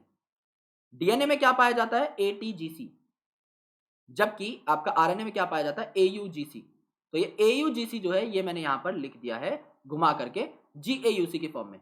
जीए का मतलब है ग्रीन एल्गी, कौन कौन से, आपके उल्वा और आपके क्लैडोफोर, ये दोनों आपको याद करने हैं, ये दोनों पूछे जा चुके हैं पहले, उल्वा और क्लैडोफोर। ये आपके वो ग्रीन एल्गी है जो हैप्लोडिप्लॉन्टिक है, यानी ग्रीन एल्गी में वेरिएशन देख रहे हो, एल्गी के अंदर वेरिएशन देख रहे हो। एल्गी में आपको क्या मिला, हैप्लॉन्टिक मिला, जैसे कि ग्रीन एल्गी, क्लासिकार एसयूवी। उसके अंदर आपको फ्यूकस भी मिला, यानी ब्राउन एल्गी जो है फ्यूकस, वो आपका डिप्लॉन्टिक भी है। और यहां पर अगर आप देखोगे हैप्लोडिप्लॉन्टिक, तो आपको उल्वा और क्लैडोफोरा भी देखने को मिल रहे हैं जो कि आपके हैप्लोडिप्लॉन्टिक है। तो एल्गी काफी ज्यादा पहुंची हुई चीज है। देन आप याद कर सकते हो आरपी, आर का मतलब है रेड एल्गी, जिसका मतलब है पॉलीसाइफोनिया, ये आपका एनसीईआरटी में गया। एक्टोकार्पस और पॉलीसाइफोनिया तो गिवन ही था, आपको सिर्फ तीन नाम याद करने हैं, लेमिनेरिया, उल्वा और क्लैडोफोरा। और डिप्लॉन्टिक में आपको दो नाम याद करने हैं, डायटम्स और सार्गासम, दैट्स इट। ये आपके वो सारे एग्जांपल हैं जो आज तक किसी भी एग्जामिनेशन में पूछे गए, सारे के सारे ए टू जेड 100% कंप्लीट। राइट, ये टॉपिक बहुत ही ज्यादा इंपॉर्टेंट है from examination point of view, इसीलिए इस पर थोड़ा स्पेशल एम्फसाइज किया गया है, थोड़ा स्पेशल ध्यान डाला गया है, जिससे कि आप लोग इसे अच्छे से कंसेप्चुलाइज कर पाओ, अच्छे से इन चीजों को याद कर पाओ। एक बार में एग्जांपल याद ना हो कोई दिक्कत नहीं है, इन ट्रिक्स को धीरे धीरे पढ़ो, क्योंकि हैप्लोडिप्लॉन्टिक के एग्जांपल से इंपॉर्टेंट है। उसमें तीन ट्रिक हो गई आपकी, बी कैल्प, जीएयूसी एंड आरपी, धीरे धीरे याद हो जाएंगी, कोई टेंशन नहीं है। तो मैंने इसके अंदर मेंशन भी कर दिया है कि ट्रिक है किस चीज के लिए। जैसे जीएयूसी में दो अल्फाबेट तो आपके उसी चीज को रिप्रेजेंट कर रहे हैं जिसके लिए आपकी ट्रिक बनी है, यानी ग्रीन एल्गी। आरपी में आर आपका रेड एल्गी को बता रहा है। तो ये सारी चीजें याद हो सकती हैं, कोई टेंशन इसमें नहीं है।